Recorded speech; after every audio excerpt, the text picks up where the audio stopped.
rebuild of the favorites. We here for the latest. South side or the north side, not tuned to the greatest. Home team for the home teams. Both sides got our own rings. On the mound or the long ball, but we don't pull the wrong strings. Yeah. It's that time of the year now. Wrigley or Gantes or the whole league that we hear now. New show with a new mood. Discussions and interviews. Trade rumors that might be. This is Pinwheels and Knife. All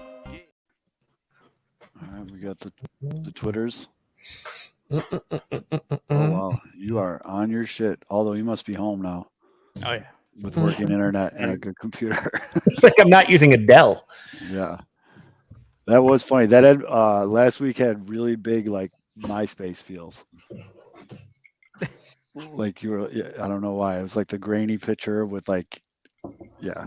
I suppose more the thumbs up and a white T-shirt picture that you took that made me feel it was very MySpacey. All right, you guys ready? Yep. Let it rip. In 3, 2, 1. What's going on, everybody? It is Thursday, June 8th, and you have found the Pinwheels and Ivy podcast. I am your host, Matt Zawoski, a.k.a. Southside Zoe, a.k.a. Father Zoe, and with me, as always, Mr. Aldo Soto. Last week I said I was going to try to enjoy the Cubs ride this year.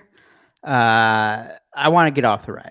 I'm not having fun at all. I want to get off the ride. That's get off. I want to get off the ride. He's doing. The good Reverend K. Fitz. Gotta give the symbol. You gotta give the signal. Yeah. It's today's actually a crazy day because in Las Vegas here, there's a massive debate about the state legislature and whether or not we're going to fund the Oakland Athletics so that the Chicago Cubs and the Chicago White Sox can come to me in the future instead of me having to go somewhere else to see them. I'd like to just walk down the street and see it. So that's pretty exciting today. So I'm super stoked about that, but I'm also a little toxic about it. So sorry about that. And Leadfoot himself. Living up to the name, NASCAR Mitch, ladies and gentlemen. Yeah. Literally had to delay the show because he was dealing with some of Missouri's finest. NASCAR Mitch. Turns out Illinois plates and an Illinois license don't help your cause if you're caught going 90 in a 70. What do they do to you at the rest area? Oh. Yeah, roller coaster week. I mean, first fits, and then I was like, wait a minute. No, I mean, but it started off. I was covering a NASCAR race. I missed the Jake Berger Grand Slam for a Kyle Busch victory, which mixed feelings about that. But then Seb goes off earlier, so then I'm keep it in your pants, Mitch. Keep it in your pants. We're gonna get to it. And then I get pulled over for speeding. So now we're back on a low, which just up and down. Well, the bathhouses. You should have pulled the Ricky Bobby, Mitch. Come on, you got to lose him. Just put the go cougar fast. in your car. Put this cougar in my car. Go faster. We'll start a GoFundMe for Mitch's ticket. After appearing on that'd be great. Mitch is like, yo, I know you're fucking around, but great idea. Definitely do that. Free Mitch. Alex already subscribe to Ranker. Yep. I'll go directly to Mitch's ticket. GoFundMe. Oh, this is beautiful. Mitch, you took your first pinch like a man. Yeah. You remember the two most important things. Never rat on your friends and always keep your mouth shut. I contend it's the best movie ever made. I watched that on my girlfriend watched it on date night. It's great. That's wild. I literally watched that movie twice this week. Yeah, it's a fantastic movie. This is my work, and I have my TV right here, and I just throw on like random shit, and there's nothing good on any of the streaming services right now, so I just watched Goodfellas a couple times. Yeah. Andy, we told him to do that. We told him we should have big timed him.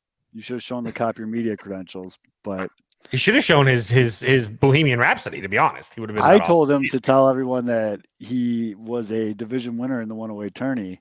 I hope so. And that definitely would have got him out of a speeding ticket. I should have. I'm just too humble. What can I say? Well, ladies and gentlemen, we got a lot to talk about. For some ungodly reason, the White Sox are very much in a divisional race. As Aldo mentioned, the people want off the ride with the Cubs. So we'll talk about that as well. We're going to talk about Jake Berger. We're going to talk about Sebi. We're going to talk about just everything. There's a lot going on, though. There is like a really lot of little sub stories going on in this very not normal divisional race we have in the AL Central. So all that and God only knows where else this is going to go. Let's tap this keg. As always, the show is brought to you by Sports Mockery, sportsmockery.com. Make sure you download the app, turn on push notifications, so you'll be the first one notified when someone scores a touchdown in Bears minicamp and they're going to win the Super Bowl because of it. Sports Mockery, sportsmockery.com, and also make sure you read fucking Mitch's article, you jerks. Also brought to you by Uncle Bud's, 9700 South Cicero. New summer menu coming out. Live music galore. They got some really talented musicians coming through there. Yeah, Uncle Bud's gift cards available. They actually have a really cool Father's Day package you can go scoop up for good old dear old dad there. You get a bunch of meats to grill, you get some booze, and you get some gift cards to Uncle Bud's. It's like, I think it's What's not to like about that? I think it's like $70 to $100 or something like that. You get to pick your tier, but go and check them out. Uncle Bud's. Go in there and get the Father's Day package. Stay and have 10 beers. Uncle Bud's. It happens, folks. It happens all the time. I go to the Valley Inn here to pick up our dinner, and next thing you know, 8 beers are disappeared while I'm waiting for the food. Promo code Zoe. Happens all the time. Yeah, I should tell them to start giving us a promo code. All right. Let's just start with what everybody wants them to talk about right now. Mitch, how many pairs of shorts did you go through watching Sebi hit 2 home runs in the Bronx on Tuesday night? The first one was great. I'm like, oh my God, he hit one. I finally hit. Because I'm not going to lie. The defenses were running thin as far as arguments to defend this man on Twitter. We had to use like the bug defense. Remember the 3 home run game? We were running thin. Morale was low. You can only say he calls a great game so many times. Yeah, exactly. And so he hits the first home run. But then I'm like, what? Like, you look at it and they're like, oh yeah, it only would have went out at 1 park. So I'm like, shit. I mean, this is good that he hit a home run, but I don't know how well this argument's going to hold up here. And then he hits the other one and it's an absolute bomb. I'm like, oh. And then you throw in the no-hitter that he's calling on top of that. I mean, it was just a fantastic night of baseball. All was right in the world. I have to say, I follow that account, that Would It Bomb or whatever its account. Would It Dong. Would It Dong, sorry. Way back. Would It Dong. And then, so he had it would only go out in Yankee Stadium for the first one. And then the second one, it would have went out in all 30 stadiums. I think he's got to be the first player since StatCast became a thing to have a 1 of 30 and a 30 of 30 home run in the same game. I mean, that's wild. It's funny. What's so funny about it too, and like it reminded me a lot of the Aju episode you did when you're talking about vibes guys, where like Sebi's like the tough guy type. But if you listen to his post game interview on the broadcast, it was hilarious. They're like, yeah, like how'd you get like 2 home runs? It's like, well, I mean, hopefully it helped the team win. I mean, I guess. And they're like, yeah, it helped the team win. You had all 3 runs, and like they asked him like, oh, was it a cutter? He's like, I don't really know what it was. I just hit it.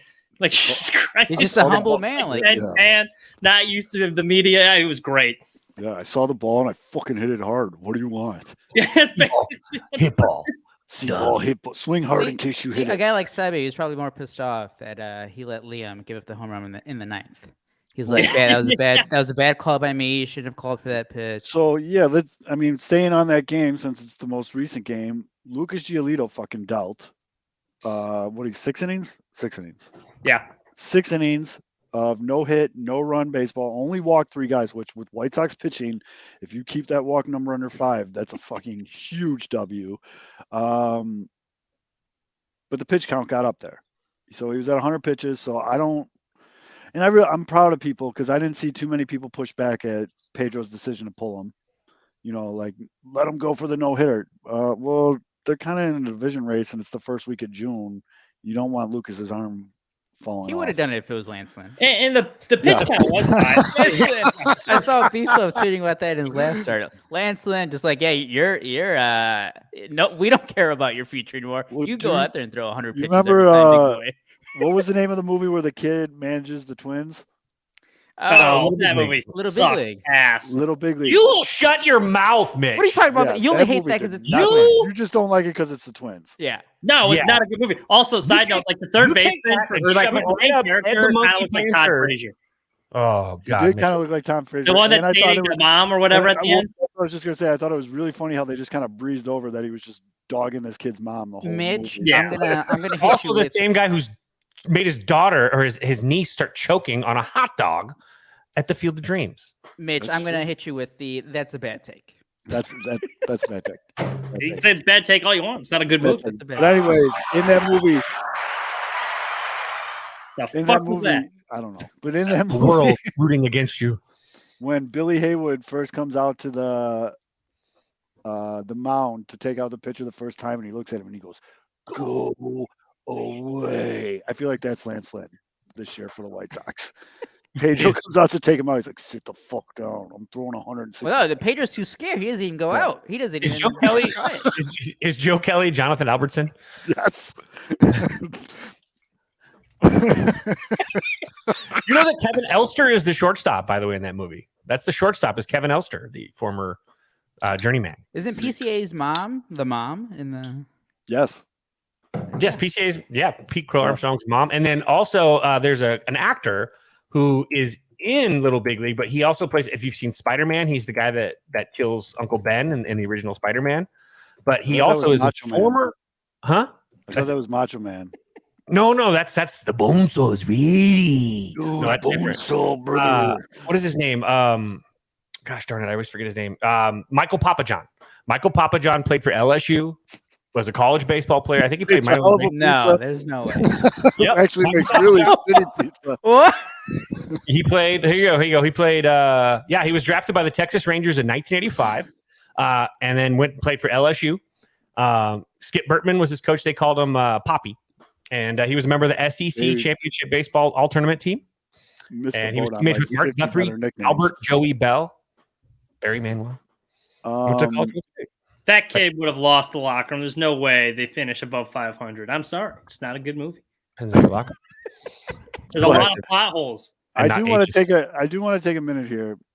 Find me another podcast in the vast sea of White Sox or White Chicago baseball podcasts that can start by talking about Lucas Giolito's 6 inning of no hit baseball and go into Little Big League full cast of characters. By the way, Angry I saw that arguments. movie Seamlessly. like before I was really into baseball, like hardcore, and I thought Ken Griffey Jr. was like the biggest dick in the world.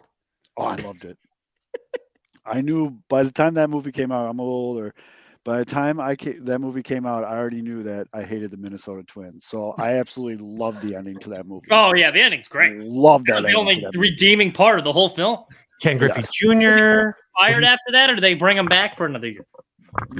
I think didn't he leave because he just wanted to be a kid? Yeah, Yeah, what he the should be. hell's going on? Not dedicated. Gets handed a job with nepotism too. By the way, no qualifications. It was like Tony La Russa before Tony La Russa, but he was a kid. But Maybe it it's is Tony Russell the still. other side. It was like the Yeah. reverse. It's like Benjamin Button as a manager. You're only digging yourself a grave because it's one of the most renowned baseball movies. Oh, it's still a very Andrew bad Lee's take that you much said it's a better. bad movie. Terrible take, Moneyball is Mitch. better. I think Field of Dreams is overrated, but also better. I can go down a list. You're comparing a bunch of dramas to a children's baseball movie. Rookie of the Year. There. That's Rookie of the Year, I would put ahead of it. because you like the Even, Cubs. even though it's Mitch, closet Cubs. Cubs fan. North Let's, Side Mitch. let's talk No, about I it, mean Mitch. that wasn't a good movie either, but it Oh was better than the Twins one. where are you? North Side Mitch. You're gonna tell us you hate hardball too now, and you're gonna be like sad that Michael B. Jordan dies at the end. Spoiler alert. Sorry, I like well-written movies, like Goodfellas. Actually, breaking news, guys. Mitch agrees with Jake Berger. St. Louis pizza is better. Jesus. That is Mitch? absolute cap. Le Cap. Yes, although don't be capping. Don't be, yeah. I try to You say took that. it I a try little to say that over the as Caucasian and dad as I possibly could. What was the one last Comparing week, Mitch? They were like, NASCAR how shit, is absolute cap. remember last week, Mitch, when Zoe was like, it's giving or something? What was he saying? It's no. What I said something stupid. I can't remember. Was it like that? No, because I said something and then Mitch was like, "Oh, you hate swag, but you use that word." Yeah, I forget. Fuck. Fuck, I forgot Forget. too. God damn it. Moxie? No. It was like it was like, one of the words like a 15-year-old kid it's uses. like very Gen. Yeah, it was Z. pretty cringy. The truth is, though, look, we can make fun of Mitch for being a He bully. definitely lost all his swagger with that. And we can make fun of him for his little big league His take. But what we swag. can't is make fun of him for his pizza. That's you. We've drawn that line and we went over. Oh, I got respect. Yeah, no, It's a little sacrilege right there. Like we know Mitch doesn't like St. Louis. But yeah, Lucas Giolito is great. So Lucas Giolito looked really good. Anyway, back to And Well, then, your delivery. and then, so the no hitter got broken up on a fly ball that was between Luis Robert and Benintendi. First of all, Benintendi should have just stopped running at Luis Robert. Like, Peel. yeah, I mean, I don't understand why he just was running directly at him. It was a bad play. I'm not sugarcoating it. I'm not defending it. But listen, Luis Robert arguably is in the running for a Gold Glove right now in center field. He's allowed to fuck up one play. That's why it's not his fault. It's Benintendi's fault. He's the center fielder. Benintendi's got to peel on that. That is Robert's ball, but Robert obviously heard footsteps and was protecting his body. I mean, what else can he do? Well, you could see Benintendi needs to hit the Rosetta Stone and start learning how to call him off in Spanish. I mean, that's the only option. You. that's actually not a bad idea. You would think You. That's all you got to say. We always expect the Cubans to like learn English. How about one of these Americans learn some Spanish once in a while? You level it out a little bit. The bare minimum. Calling a baseball is a one word. I think we've talked about this before. I don't think I've heard Andrew Benintendi talk. I have no idea what he sounds like. Or what he. It's true. He does. He sounds like Lou Brown. If you've heard, I'm just kidding. What if he just has like a very? What if he was like screaming his lungs out, but he just has a soft voice? Can't hear him. He sounds like little Tiny Tim. All right, so here's the play. Bad pitch, but anyways, stop running right here. Stop. And he tried to pull up way too late. Now watch how frustrated Robert is when he throws it in because he knows that was his ball the whole way. That's the point I wanted to. That's the thing I wanted to show. Is the video moving? Did I share it the wrong way again? Yeah, hit play. Hit a play button. Hit play. Dick noses. It is not playing at all. It's playing on my screen. You're over here telling us about all this stuff happening, and we're like, look, it's a guy. We're like, wait, are you describing the entire play before you hit play, or are you? That's an elite memory right there. Yeah. There we go. Oh, look at that. Right, here we go. You have to share it a certain way. Bad pitch. Up it. Leaves it up. Right here. Stop running. Stop. And he pulled it. Now you're a lefty. Watch how frustrated Robert is. Yep. Oh, yeah. That was. Go back to Benintendi. First off, he's a left-handed left fielder. That's a backhanded catch. You don't want him making in the first place. Yeah, you want it's a backhand catch for Luis Robert too, but he catches that if he doesn't see, Yep. He's so flash in front of his eyes. But literally, stop running here. Stop. You pulled up way too late. Yep. And Robert, who's been ran into mad million times already in his career, which thanks Eloy. I don't blame him. He's got like what do you call it when a quarterback gets sacked a bunch? He's hearing muy mal. The Jay Cutler twitches. He's seeing the ghost. He's seeing the ghost like Sam Darnold. Yeah, and he didn't want any. He just whatever. They won the game, so it's not a big deal. Liam got his first save of the year. Fuck Josh Donaldson now and forever. And I just I couldn't see it on camera, but I just know. I know he said something fucking stupid about Liam after he hit that home run. He said something bad. I know it. He said something that would really piss everybody off, but he said it like in the clubhouse, like quietly to himself. But he's a jag off, and he probably said something like that. I know it. Fuck him. But go ahead. Well, I was gonna say with like the pitching, and we've said this before, but the team lives and dies on their starting pitching. And in this mini 10-game stretch where they've gone 6-4, like you've seen it. Out of those 6 wins they've had in their last 10, 3 of them quality starts. The one that wasn't was Mike Clevenger going 5 scoreless innings. The other one was Cease going 5 1/3, only giving up a run. Mm-hmm. Like if the starting pitching's good, then they're going to win some games. And that's been the formula all year. And I think that's why the pitch calling thing, yeah, it's a little overplayed for Seb, but there is a lot of value in having a guy that calls a good game. Like you look at that game with Lucas Giolito last night, that ump had a bad game, but Seb helped steal some strikes. Like the pitch framing and game calling definitely helped in that instance. So when you're relying on your starting pitchers, it doesn't hurt to have a good game caller back there. No, I agree. I mean, didn't we talk about it earlier this year too? About like how, if you have a guy that is a good defensive catcher and calls a great game, you're willing to like eat a 200 average. Yeah, that's not. I'm okay with that. If it was reversed and a guy was hitting like 30 home runs and he was a terrible fielder, you're still going to find a way to put him in the line. like we'll make excuses for a guy that's hitting bombs. Like, why can't you do it on the defense end? And I don't think Seb's at the point where it's like you have to have him in because of his defense. But I do think there is room for a guy if you're providing a lot of value defensively. Then, like you said, like you can eat the air. That 2-homer game really really gave him like another month because it was getting. You have to admit, Mitch, it was getting close. Oh, okay, yeah. I mean, I said it. For that home run, the defenses were running thin. The morale was low in the Sebi camp. In one game, he almost caught up with Tim Anderson in WRC plus. Yeah, I love how 5 of his 11 career home runs have come in 2 games. Yep. Sebi bumped his slash line They come to in bunches. he bumped his slash line to 170, 204, 318 with an OPS of 522. Dude, Well, a week ago he had a 13 WRC plus. Now all of a sudden it's like well over 25. I think the 38, Cubs isn't it? and White Sox There we have go. 2 of Over the double. worst backup hitting catchers in baseball with Barnhart and Sebi. But at least Sebi hit 2 home runs. Tucker Barnhart has a double. That's his only extra base at this. And people forgot Sebi has a stolen base this year. Sebi has a plus WAR. It's 0.1. now. Yeah. Baby. Defense.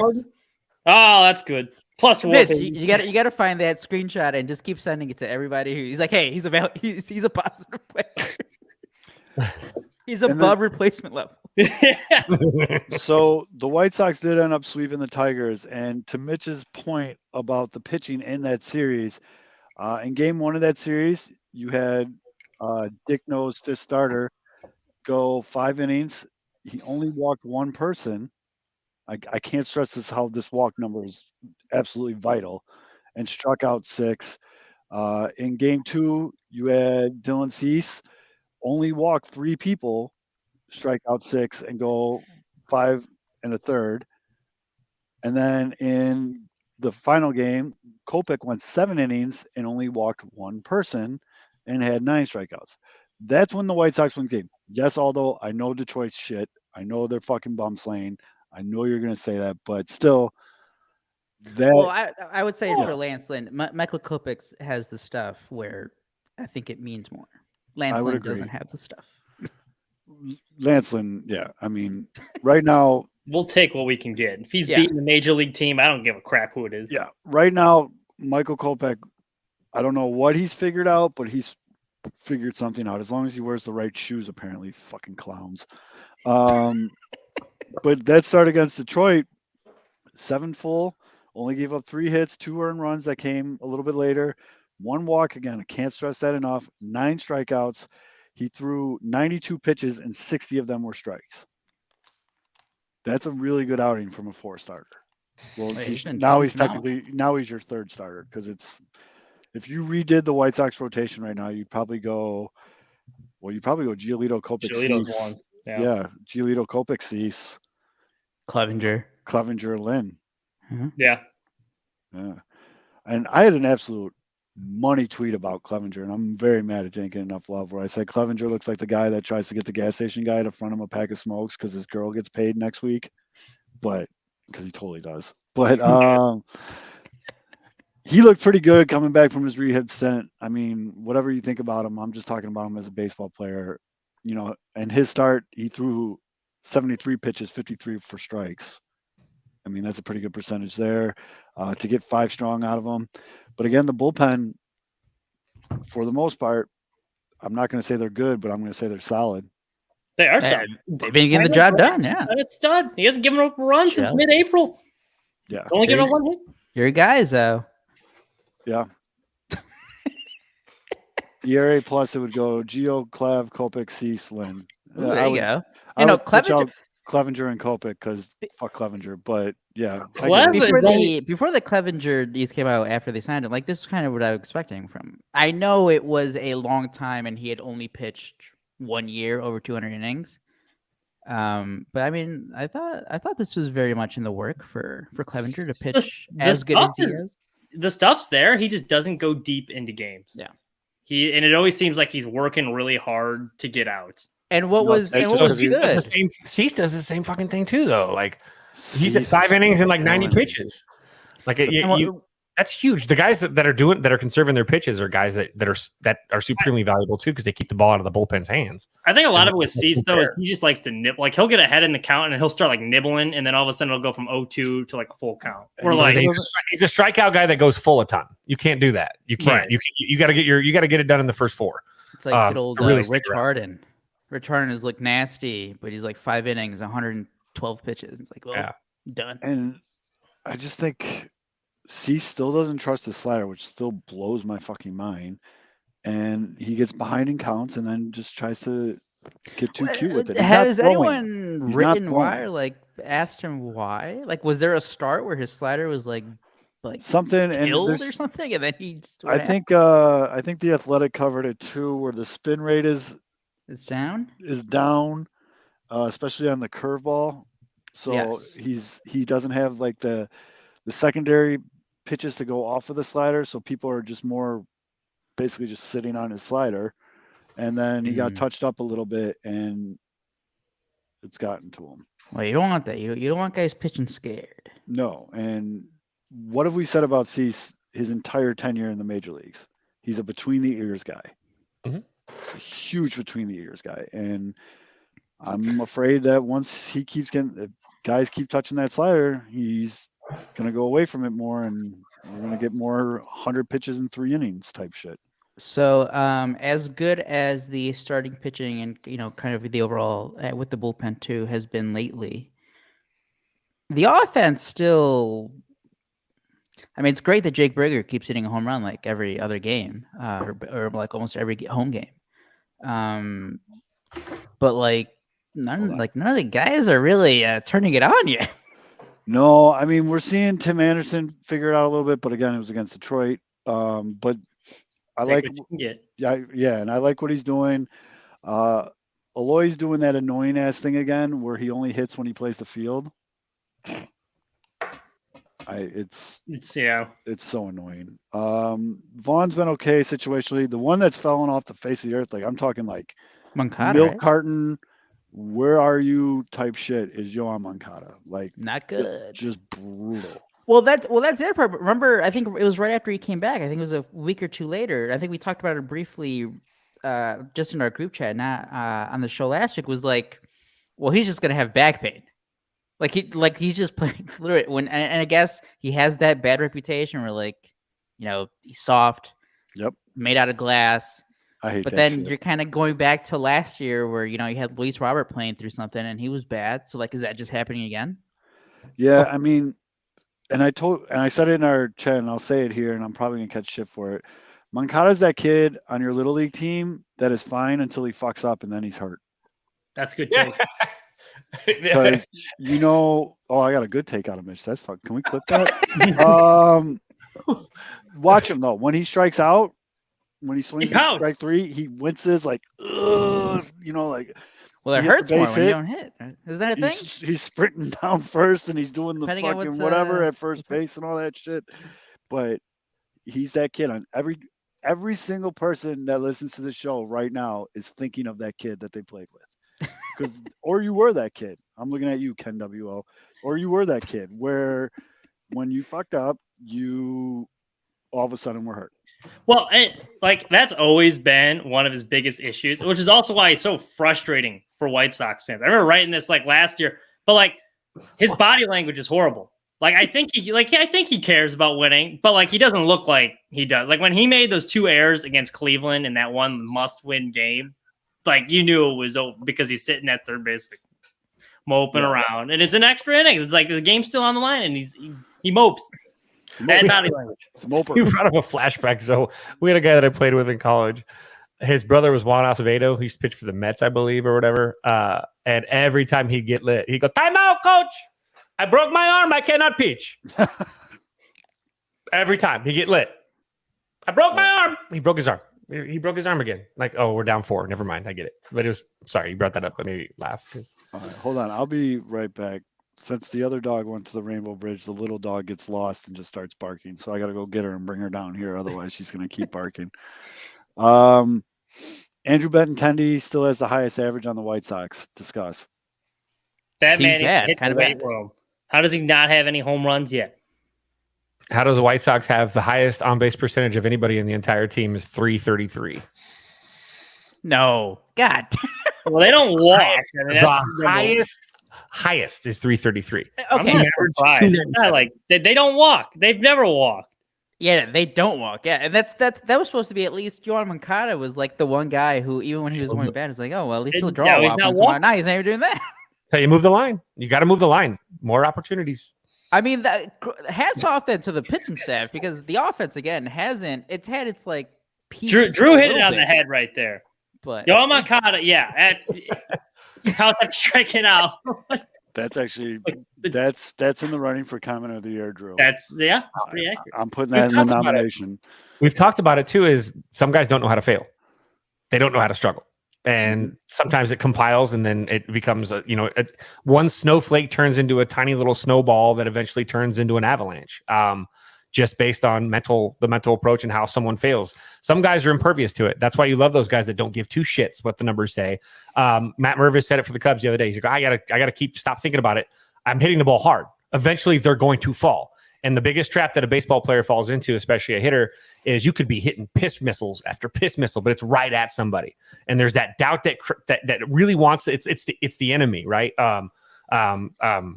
Augie Garrido, the old University of Texas coach, rest his peace, one of my favorite coaches of all time. He says that, fear is the demon and doubt is the demon, and you've got to overcome the demon because it's always trying to slip in there and really take away your ability to keep on it, trusting the process. And guys like, you see with Giolito, that's why I think, again, you're seeing Luis Robert show maturity with his bounce back. Yes. He has a couple bad stretches and then he gets it right back. Some guys, the wheels come off and they never get back on. And I think some of that might be, and I'm just speculating here, but a guy like Yohan Moncada is a former number one prospect. He gets traded to the White Sox. He's expected to be a face of the franchise. Everyone's hyping him up, and things got off to a rough start. And I think it's very easy to lose confidence after that when you have that much expectation. Like, he got paid by the White Sox before he'd really done anything, and he's getting extended. That's a lot of pressure to put on him. And when the results aren't there, I think it's very easy to get frustrated. Yep. True. And that's the mental side. The other bit of White Sox news that surprisingly we've made it a half hour into the show and I haven't been very happy about it and talked about it yet is Hanser Alberto. Smell you later. See you never. Bye. Were you hashtag done with him? Was he a hashtag done casualty? He wasn't, but he didn't even make it that far. He was just annoying nepotism on this team. It had to be either him or Elvis. Yeah, I was fine with them. Keep him one. You can't keep both. Your options aren't great. It's like, do you want to be shot in the face or the back of the head? Like, what do you? Nothing's good there. The only thing that's saving the second base position has been the emergence of Romy Gonzalez, who's been playing really solid. I think second base is his until he loses it. Now. I know it's the running White Sox Twitter joke about Missy Carroll DMing him and fixing the season. There you can see it live, her congratulating him after a home run.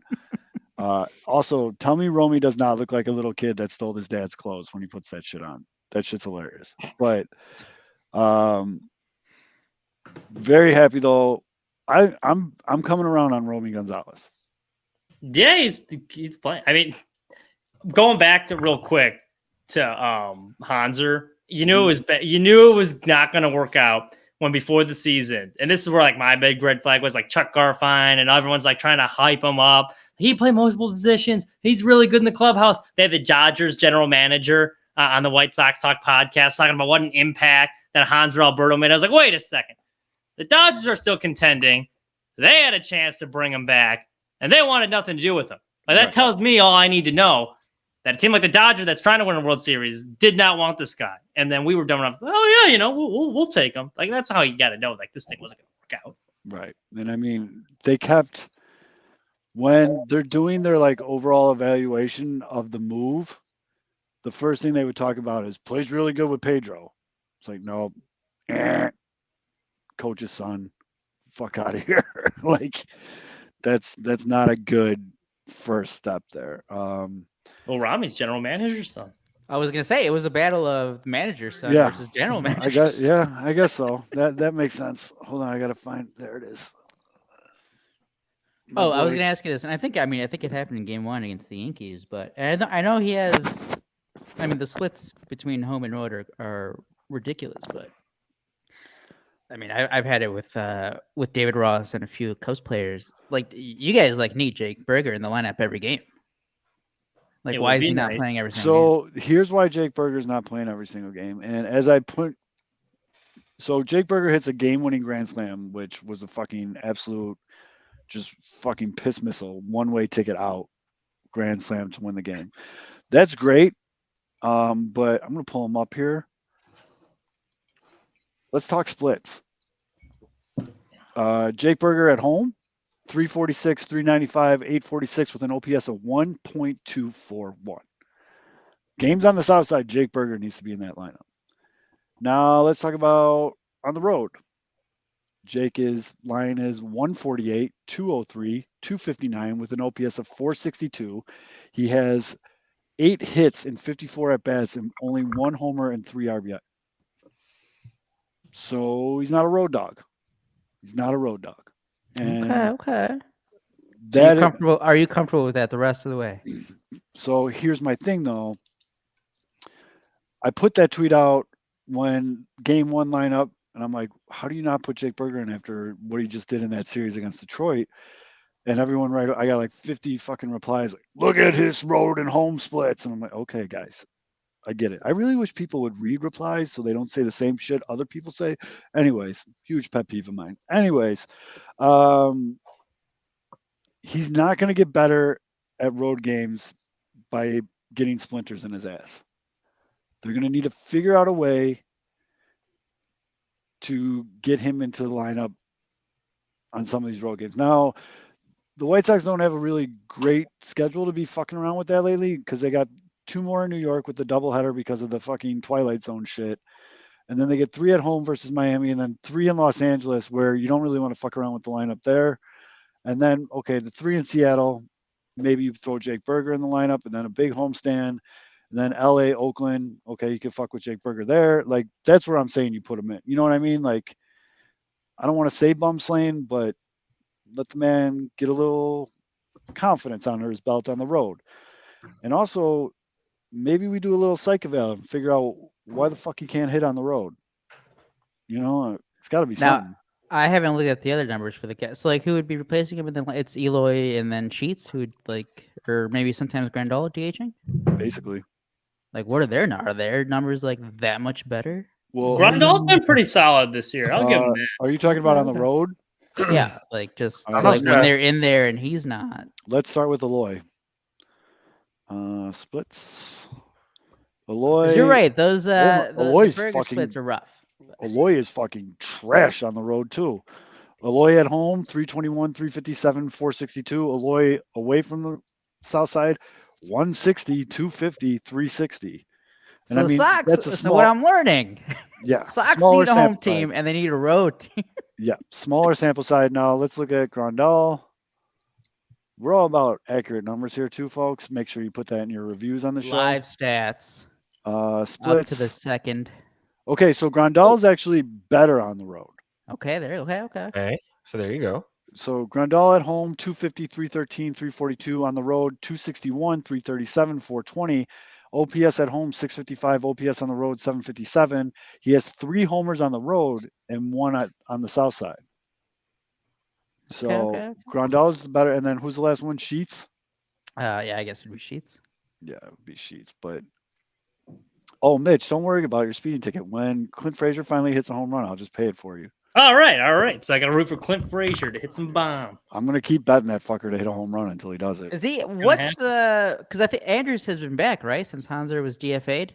Yep. So what's Frazier's role been now? Is he still playing? He's What's he do? What's he? He's basically a plug. He's a getaway day fourth outfielder? injury fill-in outfielder. Okay. Hey, you know what? That's fine. Okay. Gavin Sheets better on the road. At home, 215, 293, 354 with an OPS of 647. On the road, 258, 333, 484 with an OPS of 817. He has 3 homers on the south side, 4 homers on the road. Gavin Yeah, Sheets. So That's not drastic enough for I'm only I'm only playing him on the road. 215 to 258. I mean, as yeah, batting but average. paralysis by analysis. Yeah, but I also get that there's the whole lefty righty shit and all that stuff. Like, Well, I mean, the other question is like you brought up Eloy being terrible road, so like you gonna stop playing Eloy on the road? no, you're not. And I mean, Which and versus that's the thing. Jake Brigger Gavin, has been overall. Jake Brigger has been better than Eloy. So why is the conversation? and you That's don't even fair. know what you have with Gavin Sheets. Gavin Sheets has gotten 5 at bats this season total versus lefties. Well, there's a reason for that. We Well, already know what he is. Well, well, you I guys understand haven't that, hit but a like, we haven't had a lefty home run since fucking Zach Collins. Oh man. That's crazy. I mean, how depressing is that? Talk about. I mean, Tony La Russa was really sticking to the splits there. He wasn't. He wasn't batting any lefties against. No. I wonder how many did that tweet say? How many at bats it's been? No. Like how many times has a lefty even faced left? Tim in the comments asked, when is Colas coming back up? How is he doing? I don't know. I I have to haven't find seen like since accurate we- sad because that shit I did last time. That was I a don't know bad how to look. do That it. was a That was bad really time. bad luck, dude. Really bad luck. I'll own that, but shit. Here, I got you. I'll look it up. Let's see. You got Billy Hamilton starting his rehab stint in AAA, and the best part is he's just practicing being a pitch runner, man. God, you gotta love Billy Hamilton. Billy Hamilton is Such mad a people, vibes guy. big vibes guy. Also knows his role. He's a fucking menace on the base pass, so he's in AAA right now, just pitch running because he's waiting for the call up for when the White Sox have the luxury of carrying a guy who can't hit, but is a menace on the base pass on the major league roster. I mean, Billy's not bad at defense too. So No, I don't think he's as good of a defender as people make him out to be, but he is a very you could do a lot worse than Billy Hamilton in the outfield. yeah. Loaf, we just threw like 20 things out there. What are you being quiet about this time? He was the one that called you out on the bogus. Yeah. No, I'll wear that. That was so fucking. That was like one of my worst, I guess, moments. I don't know. Oh, Jake Marisnick got traded to Detroit too during this last For week. what, like half a jar of pickles? Cash considerations. Oh, All right, baby. Bitch, use your pitcher, man. Use your pitcher. This is your time. Sorry, I was responding to something. What is that? Sorry. Dropping the Yeah. ball over their fids. Are I you know. guys ready Yes. for Oscar Claus? Got it. Always, if you guys Are you, want to look wait. up, Before you do this, are you sure? yes, because Okay. you go to Fangraphs, so you can look at the game. Fangraphs. Yes. and then you can, That's you where can I'm enter like, the dates. So you got optioned May 2nd that was like the day that the White Sox made like 11 roster room. Yeah, that was moves like or something. D-Day for White Sox. Yeah. So he has played in 28 games since then. He has a slash line of pretty solid slash line 306, 392. The slug is a little down, 435, kind of, okay, not bad, but not great. WRC plus of 112. Good walk percentage, 11.2 walk percentage. big. I Strikeout think that rate, was, 20%, that's above average or right I around think average. that was a for a point hitter. of emphasis on his sundown was I do. selection. So the the OPS is at 827, and again he's hitting 306, 392 on base. That's very high. But Mhm. as Kevin has, we've been talking about lately, the AAA numbers, are fucking Hold on. Here we ridiculous. go. 32 at bats, 469 batting average, 575 OBP, 1.419 OPS. Can you trust that? Yeah. If the person's you name gotta- is Nick I Madrigal. was gonna say you have to tell the people who's doing Nick it. Madrigal has a 1.4 OPS in Nicky 32 two at strikes bats. can hit. He just needs to be in the right situation. He has how many So- extra base hits already? My God. Nick Madrigal, AAA legend. Yeah. But Call him back up. With Patrick the Wisdom Colas, sucks. I mean, he's Make him the playing third baseman. well, but it's not like he's not going crazy either. But he's not, at least he's not struggling, which is good. Yep. He's So- getting better at the areas that the Sox want him to get better at. So well, I don't know what I think they're. the- What do the you guys big- think they do? With the biggest thing that I read about the Colas sundown was they really wanted him to work on pitch selection. So out of all those numbers, we all know he's got pop. We all know, he's able to hit basically. So whatever. It's better than him not hitting, but him hitting over 300 in AAA doesn't really move the needle for me. Right. It's the walk rate and the strikeout percentage. That's encouraging. I mean, it's an easy call up if you just call him up, throw Clint Frazier back down or something like that. But he obviously was sent down there with a checklist, and I feel like, oh well, we all know Rick Hahn loves checking all the boxes. Remember Yeah. that with Luis Robert. But I feel like they're gonna call him up Service time? when he's good and damn well ready. I mean, I don't think there's a rush. No, I agree. That's just where I'm at. So I guess to answer your direct question, Tim, we don't know because we don't know what that checklist looked like. I know, again, from reading the interviews and stuff like that, there was a big emphasis on pitch selection, and by those numbers, it indicates that he's trending in the right direction.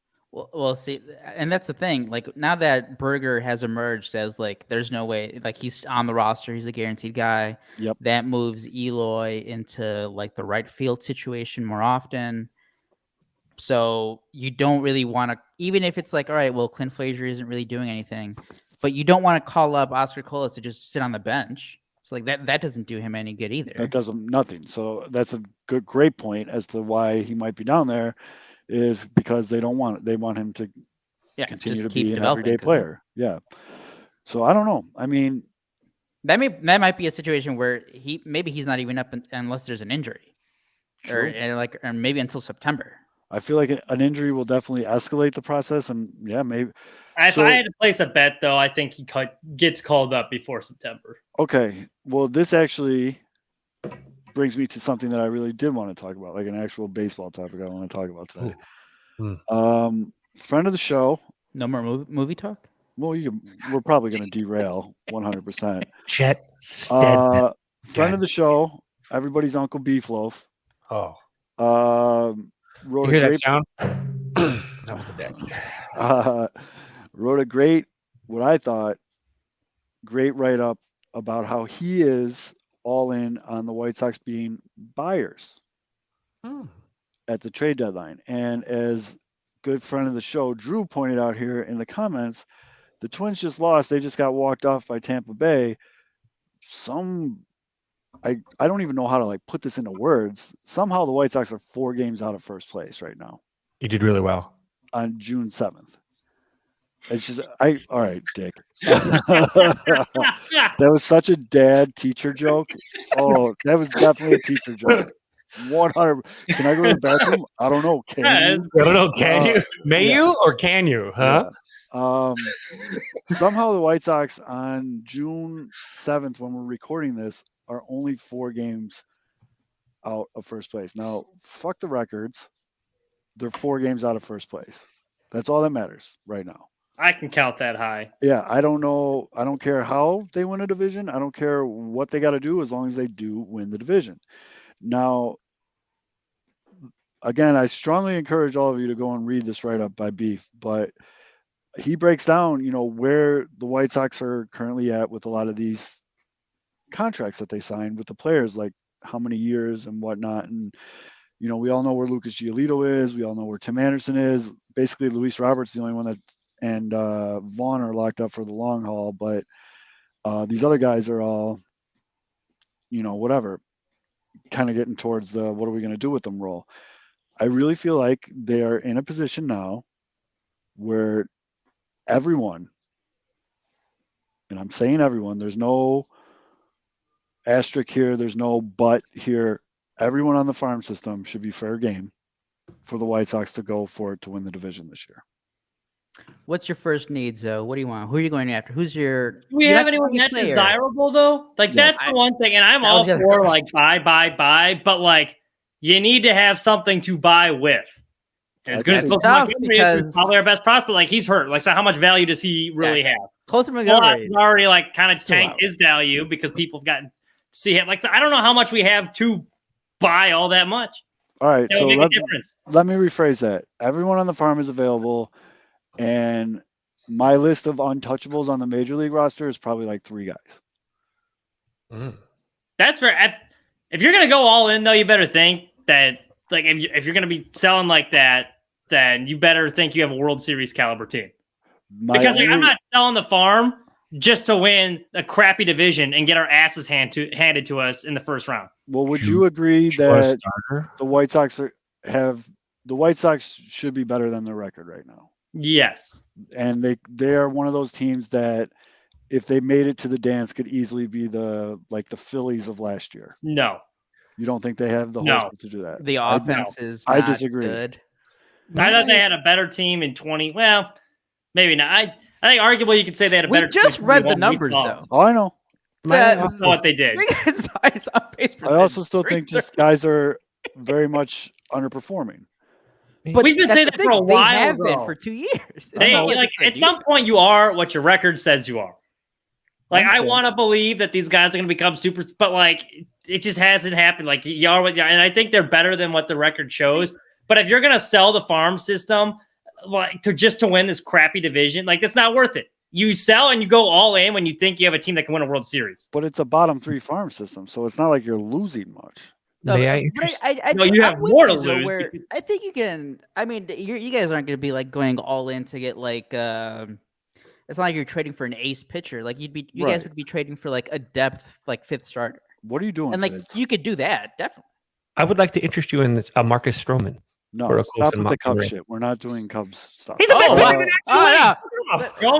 That's it. White Sox don't want top tier pitchers. Stroman would be it. You don't want the number one pitcher in the National League. I mean, I guess, yeah. Yeah, but first of all, Stroman's made it very clear he doesn't want to go to the South Side. So well, that was when Tony was there. I know. He's gone now.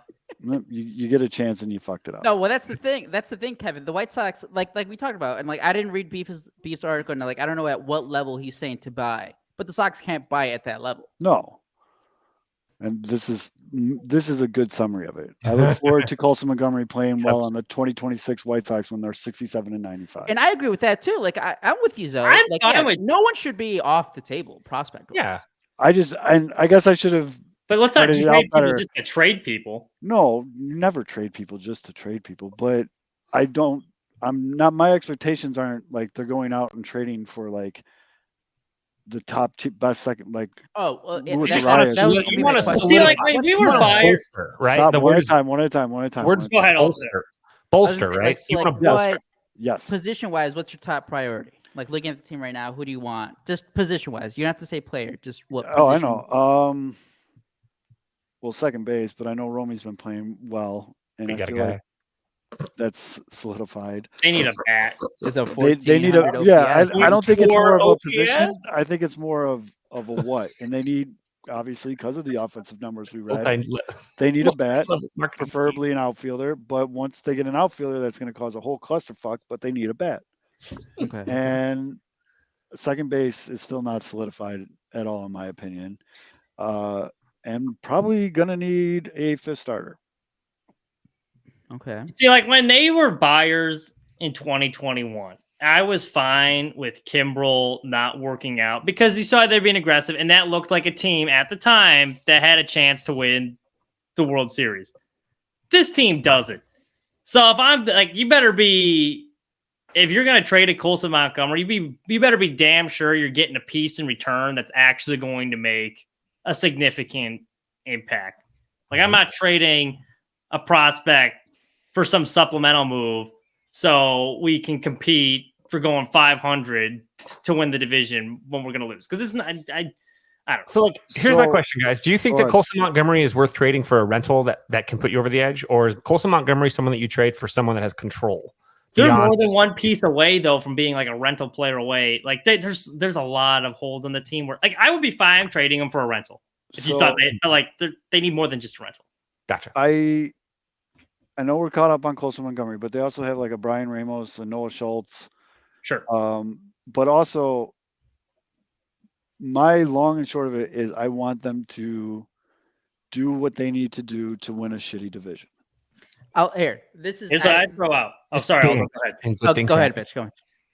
Could you? Look at you guys. Because Giolito is going to price his way out of Chicago, most likely. You could trade Lucas. Could you trade Giolito and possibly get something in return in the bat part because he's got some value? but you're probably not going to afford him thing- next year. The only thing that makes me nervous about that is how bad Lance Lynn has been. No, that is fair.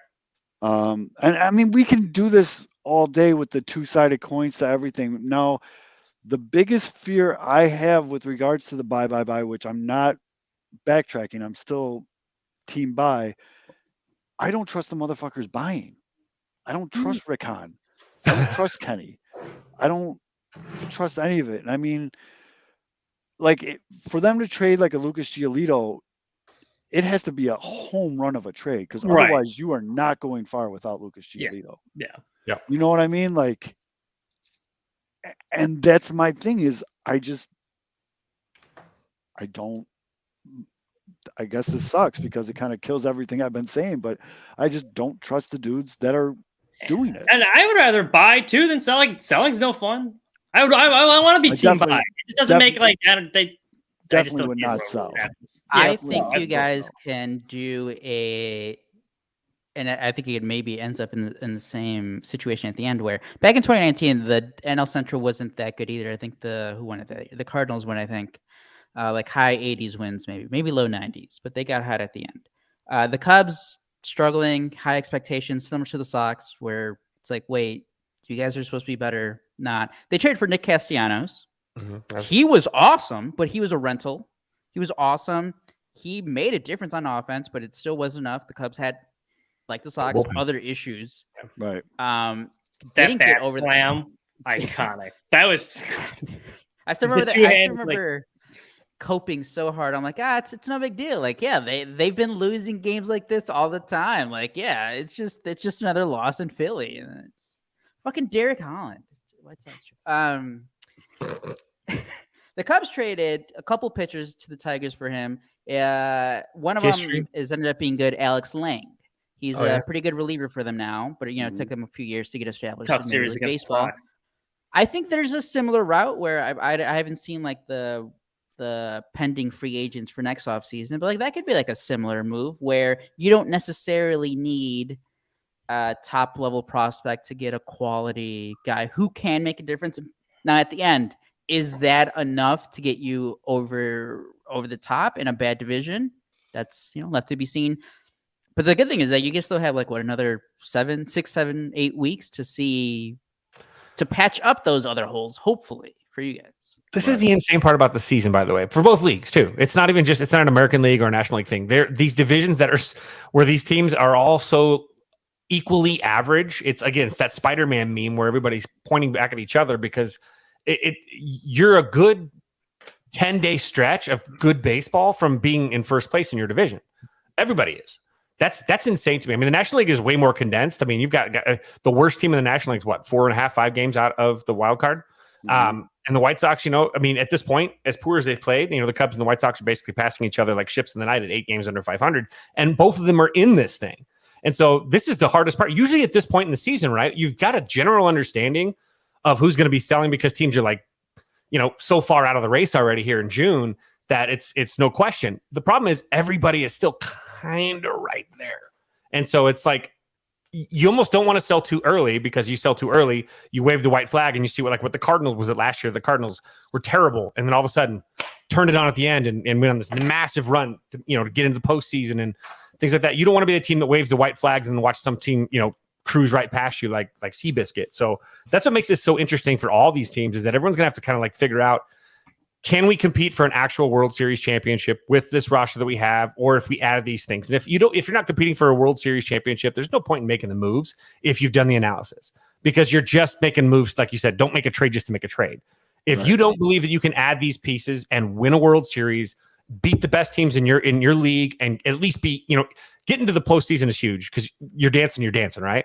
Everybody has a chance when you're dancing, but more so, you have a better chance every time you're in a different, you're in the NLCS, ALCS, and you're in the World Series. All of a sudden, 4 or 5 really good games, and you're a world champion. I mean, it's what makes it so weird. But everyone's so like, if you can't do that, there's no point in trading. So I mean, how far do these teams all go where they've decided, okay, this is our Mason-Dixon line of when we're going to stop the analysis and we're start making moves? Like, how are we 4 weeks out from that? Are we maybe 6 weeks out? The way that everything's so paired, it feels like nobody can really make that decision because everybody's kind of equally milky toast. Yeah, Well, like when you got Han and Chris Getz crunching the numbers, it takes a little bit longer too. I mean, I was gonna say, let's say this kind of Offering. keeps up, but what were we saying like before at the All-Star break? Like if there were like 5 to 7 games back, like you would still go for it. But let's say it's that situation, again, all right, so we can forget about the records. It's a bad division. It's a bad team is gonna win it. But it's like, mid-July, you're kind of still 5 games back, 4 or 5 games. But like the Baltimore Orioles call up, they offer an unbelievable, at least on paper, we don't know, prospects are prospects, unbelievable package to Rick Hahn for Lucas Giolito.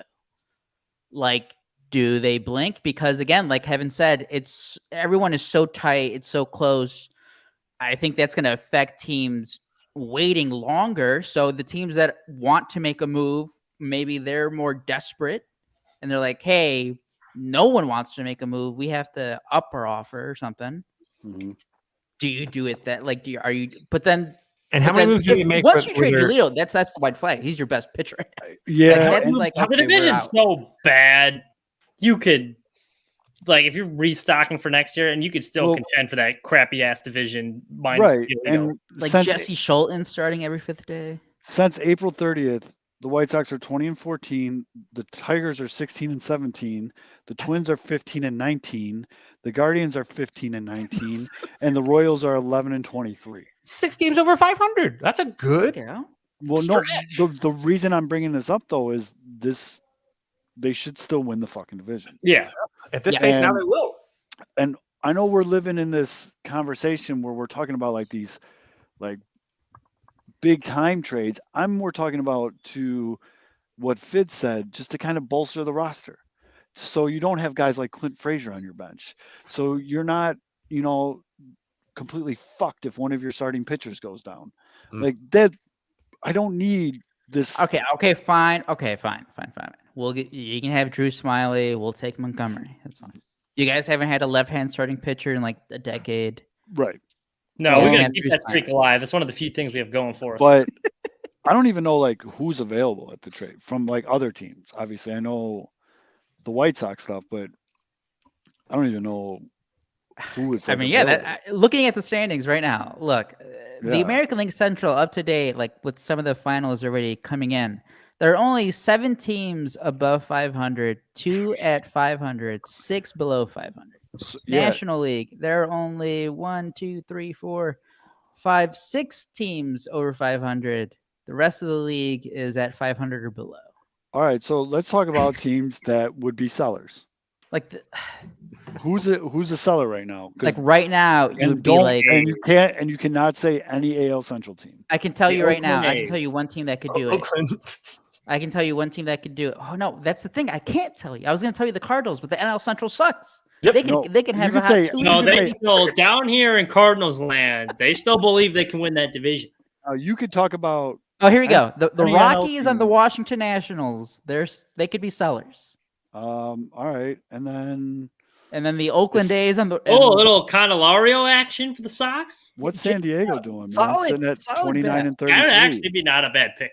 San Diego's 8 games out of yeah, but San the NL Diego West. they're not trading, dude. I mean, I'm You don't just need saying. to. I'm- You just need to get. some smart individuals said they weren't going to be that good during the preseason picks. Don't know who that was, but I mean, as far as wild, they're 3.5 games out of the wild card. Still June. they'd be a wild card team. It's only But 4 everyone else teams. had to Guys. win the division. There's only 4 teams right now that you can say because of their divisions or records are like, okay, they're clear sellers. It's the Royals, the A's, the Rockies, and the Nationals. Let's get That's Sasquatch it. for the Royals. Nah, they're not Dude, going to Are St. Louis is St. Louis the worst team in the NL? 8.5. Yes, dude. They have 25. They have the least amount of wins in the National League. Good But that's the God. thing. Like in a They're- few days, they're- it could be the Cubs. And The then Nationals are 7 after games out. The Nationals are 7 games out of the wild card. St. Louis is 7.5. Yeah. Yeah, But the like, Rockies they I are still going think they up. can make the playoffs, though. If St. Louis continues this way, I don't think crazy. he's been that good this year. But if you want a cheap starter, Jack Flaherty is going to be free Yeah. agent. Do you want Yep. Jack Flaherty? That's another Brian Cat or Ethan Katz guy. Yeah, I was gonna Katz say, guy, isn't that same high school as him- Giolito, right? Yeah, Lucas are boys.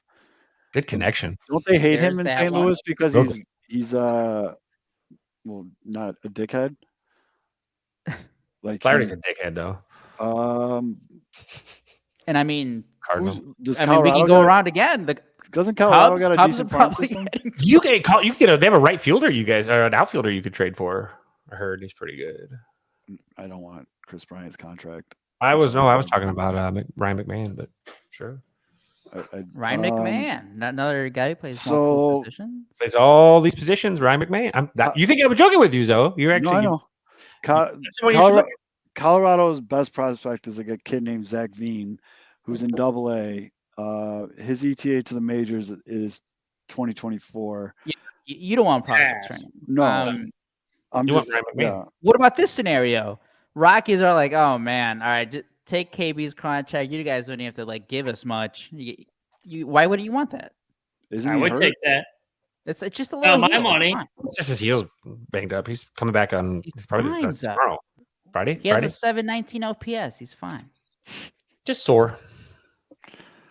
It actually is the thing that was bugging him, by the way. Though. It's For being honest. What do they Where's the want for bruise? him? That's the thing. Just take his contract. Take Oh, contract. that's it? Just take the contract. Cardinals and Nolan Arenado. Dude, I really fucking hate that Chris Bryant is not what I thought he was going to be. The fucking injuries, man. They're such a bummer. Injuries suck. I mean, I guess if they're just taking the contract, especially with his versatility. Oh, that's Why the thing. not? That is your big contract for like the next 15 years. Well, So you have to yeah. know that while you're taking it. You're not spending. Well, it's not like we were going to spend that money on a big That's the contract thing. anyway. You're going to So. spend it anyway. In this bizarro world, then yeah, why not? You don't have a Saudi prince coming in, saving the day. Oh, by the way, what did you guys answer? Be truthful. For Chris You Bryant. didn't see that poll question? Oh, I Just did. trade I him to said Giants, no. Drew. I That's a actually good did say point. because I'm so Oh. used to them not spending money anyway. Oh, Ken's thing. Yeah. I kept my morals. I don't want it. Okay, fair. Will you guys, Aldo Fids, will you please answer Troy in the comments? Nobody wants Patrick Wisdom. That's the third. Sorry, fourth Troy. time he's asked. Nobody. We'll have to actually give somebody cash considerations to take Patrick Wisdom at this I'm point. not even sure though- why anyone wouldn't want our Pinwheels and Ivy National League starting third baseman all-star. That's Once true. I did a deeper dive, like I was looking at it because like he was available in our fantasy league, and like Fitz has been saying it for a while. It's not that I didn't believe him, but once you look at the numbers, like his game by game split, it's like, oh my god, like Fitz is totally right about this guy. I'm at 2 years. 2 years. I'm a bang the But, like, drum all day. because I don't watch the Cubs every day. Like you look at his numbers, like, oh man, like look at all these homers. Like the OPS is pretty high. This guy's an all-star. And then you see like every game, it's like 0 for 4, 0 for 4, 0 for 4. Oh, He was amazing in like the first 3.5 weeks of April, and in the past 6 weeks, he's one of the worst hitters in baseball. Basically, if he doesn't hit a home run, he's worthless. He had 5 hits, or what did he have? Yeah, he had a 2-homer game. He had like I think 4 home runs in the month of May, but he had like 6 hits or something like that, or 11 hits total or something like that. He drove in literally. But that's what happens with it's it's more of it's a Yerman Mercedes thing. It's some of these guys, they can't adjust, and that's the thing that happens with some of these guys. So I mean, the thing with Wisdom is we saw it last year at the trade deadline when he actually still hadn't been bad yet. He usually approaches bad at the beginning of June and into July, August, September, obviously, but he wasn't even bad then at that point. He was okay last year at the trade deadline for the most part, numbers wise. And nobody fucking wanted him either. Like he has 0 trade value. Last year with that cheap contract and nobody even kicked the tires on Patrick Wisdom, that tells me the league knows what Patrick Wisdom is. You can only pull the wool over somebody's. I mean, they have enough analytics to know that Patrick Wisdom is who he is. And that's not commiserate with a winning team. So a winning team's not going to give up something to take in someone that's not going to help them and benefit them. And the guy that disappears for 5, 6, 7 games in a row, has one good game and then disappears for another 5, isn't commiserate with consistent winning. It just isn't. And the Cubs, because of where they're at in this process, are stuck using a guy that does that, selling it to the crowd. Look at this guy, he's fucking great. And he's just one of those weird statistical anomalies that you look at and you think he's doing fucking great. And he's really not. I mean, when you got that bleacher cup snake going, I mean, it's very easy to fall into one of those statistical anomalies. Patrick Wisdom for Jesse Schulten's final offer. Who says no? Who says no? Literally everyone. Do you think the Red Sox would be selling? Ooh. The Red Sox are weird because they're out of the AL East because the Rays are fucking amazing. Yeah, and they're not going to make a wild card. But they either. have like a weird. I don't know their roster makeup in terms of. Do they have a lot of veteran guys? I'm I looking think at it so, right now. kinda. Their team leader in OPS is Adam Duvall, who's been in the league for 50 years. Well, you guys should have signed Adam Duvall. We should have signed Adam Duvall, and I will give credit where credit's due. I'm pretty sure the 108 guys were the ones beating that drum for a while. He's having a year, dude. I mean, he's hurt now, but He sounds like a White Sox. yeah, Dude, every time Ohtani swings, I think it's gonna be like a 500-foot home run. he came out with a bang, and he only played 8 games and then got hurt, but he was batting 500. Wait, I think Adam Duvall got hurt now. Yeah, that's what I said. That's He's what only you played just 8 games. I was mesmerized. I was mesmerized by Ohtani. And Bardo in the comments, the White Sox should be going for a stud. They don't have the horses, man. It's just, Yeah, they just. I mean, Like, they would should have to be going be for a such lot of things. weird. Or it'd have to be such a weird trade where like you're trading Giolito because you know you're not re-signing him, but then you're getting something good that's helping you right away. But like even then, he is only a rental. So how much are you going to get? Oh, Fids, where are you at on this one? Trade Vaughn to San Diego for Jake Cronenworth. Let Sheets and Berger play first, and it solves second base. If you like robbing Peter to pay Paul, that's a wonderful idea, I think. Look at the numbers. Let's look at the numbers. Let's compare Cronenworth to Vaughn. Let's see what those numbers are like. Vaughn. I think I'm gonna have to say, So have to pass on that one. thank goodness he doesn't play in Boston or for anybody that Fran Drescher roots for. I'm like, Vaughn. You lost Rosie Perez would be bad too. You lost all of. All right, so maybe not that exact trade, but I'm not ruling that one out. But Jake Cronenworth has a career WRC plus of 111. If That's the a White little Sox, higher than Seb's. if the White Sox are truly doing the buy, you do have a very big logjam when it comes to Sheets, Berger, and Vaughn. True. What about Sheets? Sell high. That's Well, what I'm You sell high. I have been trying to trade Sheets on this show for 3 years or 2 years. But now you sell high, right? Because when he does hit that inevitable, Andrew Vaughn has a career 1 month WRC plus of swoon. 105. like, I mean, how much tape does the league he's still have young in his career, on Sheets yet? Like, Sheets, how many at bats? What is he sitting at? enough. We know. Vaughn is Sheets younger. has 144 at bats. So, I mean, he's getting to that point where the league has enough tape. So, I mean, honestly, there's going to be a swoon here. He's, that's why you kind of, but I'm sure other teams are like, yeah, bullshit. Is this real?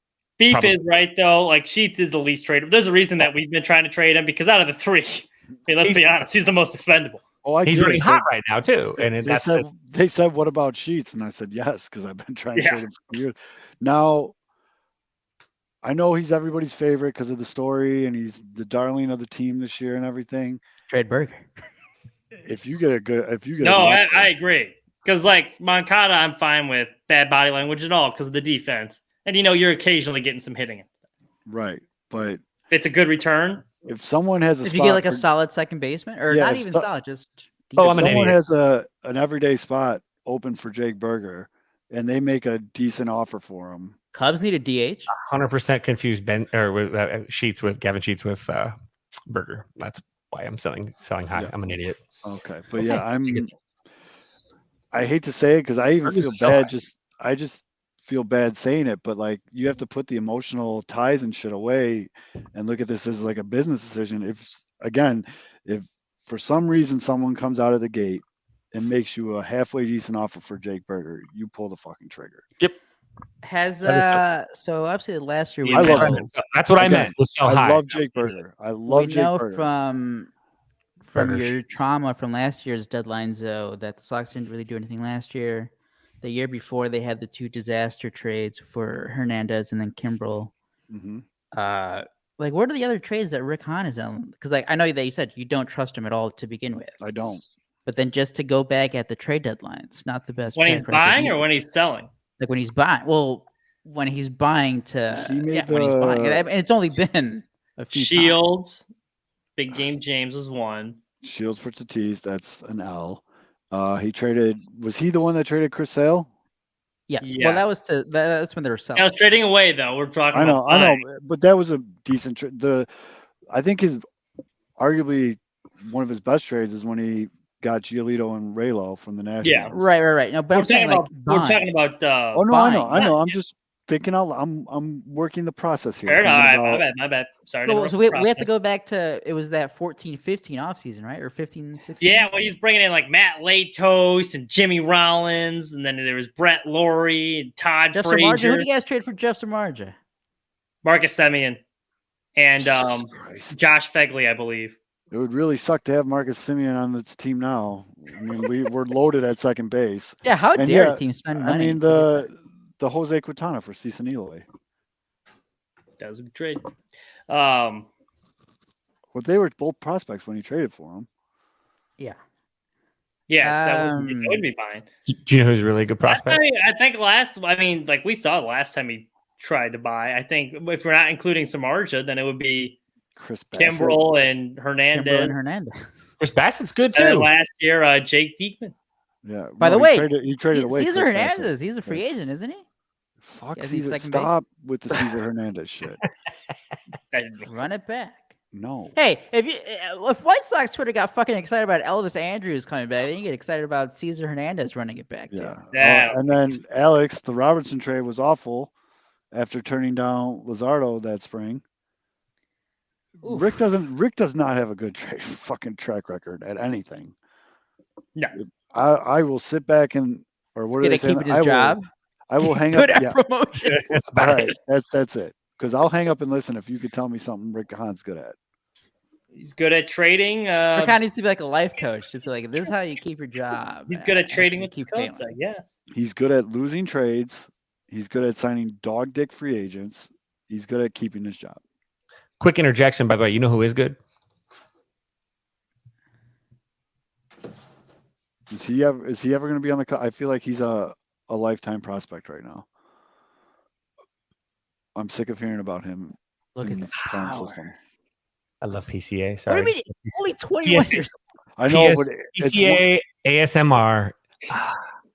he's one of those guys though that I feel like I've been hearing about for like 10 years. I know it's only been like a year or two, but still, it's just, Well, that's because he keeps The doing new amazing Chris shit. Bryant. Fucking insanely good. he is And as very we good. know, And I know you guys had that pitcher go tonight that had Cade You- Horton. Kid Horton. Horton. did his thing. Horton here. Brownsman Ian, Carway. Here's a Ian, who? thank you for showing up in the comments, Ian. I was looking for you earlier. All right, Ian. Who are the Sox trade? Who did the Sox got to trade in the farm system? Who could bring back any kind of value? Like, from the okay, Sox let's farm go system? with And don't decent second baseman. yeah. Who can the White Sox trade right now It can for a even be a decent run. second baseman? Because as for those of you that don't know, Ian is on the short list of people I trust when it comes to prospects evaluations because he shoots it straight. And I don't know why we still haven't had him on the show yet. That's my fault.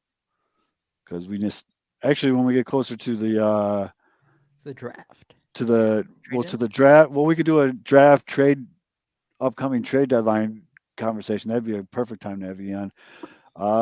No, I don't want who's coming up in the organization playing. We want to second. trade these guys away. Who are to we get. trading? Who in the farm system has any value? There you go. That's the question. Oh, they Who have has high value? I mean, shit. Can I we keep get hearing for that? Ramos' name, and every time I hear Ramos, I always think of Beef and Teresi. But do you think we could trade away them for a second baseman? Who? The One Away podcast. I was gonna say, wait, sorry. absolutely not. Yeah, how much are they willing to trade away their brand just to get a 110 WRC plus? Well, that's. right I fielder? mean, Did you see the that's our Action Cuban play commercial? cousin. We're not getting anything in return. I'm not going to be. I was about to be mean, but I'm not going to be mean. Let's just say I could think of a handful of podcasts I'd be more than happy to trade. But Is it an evergreen? I'm not Corte. being mean.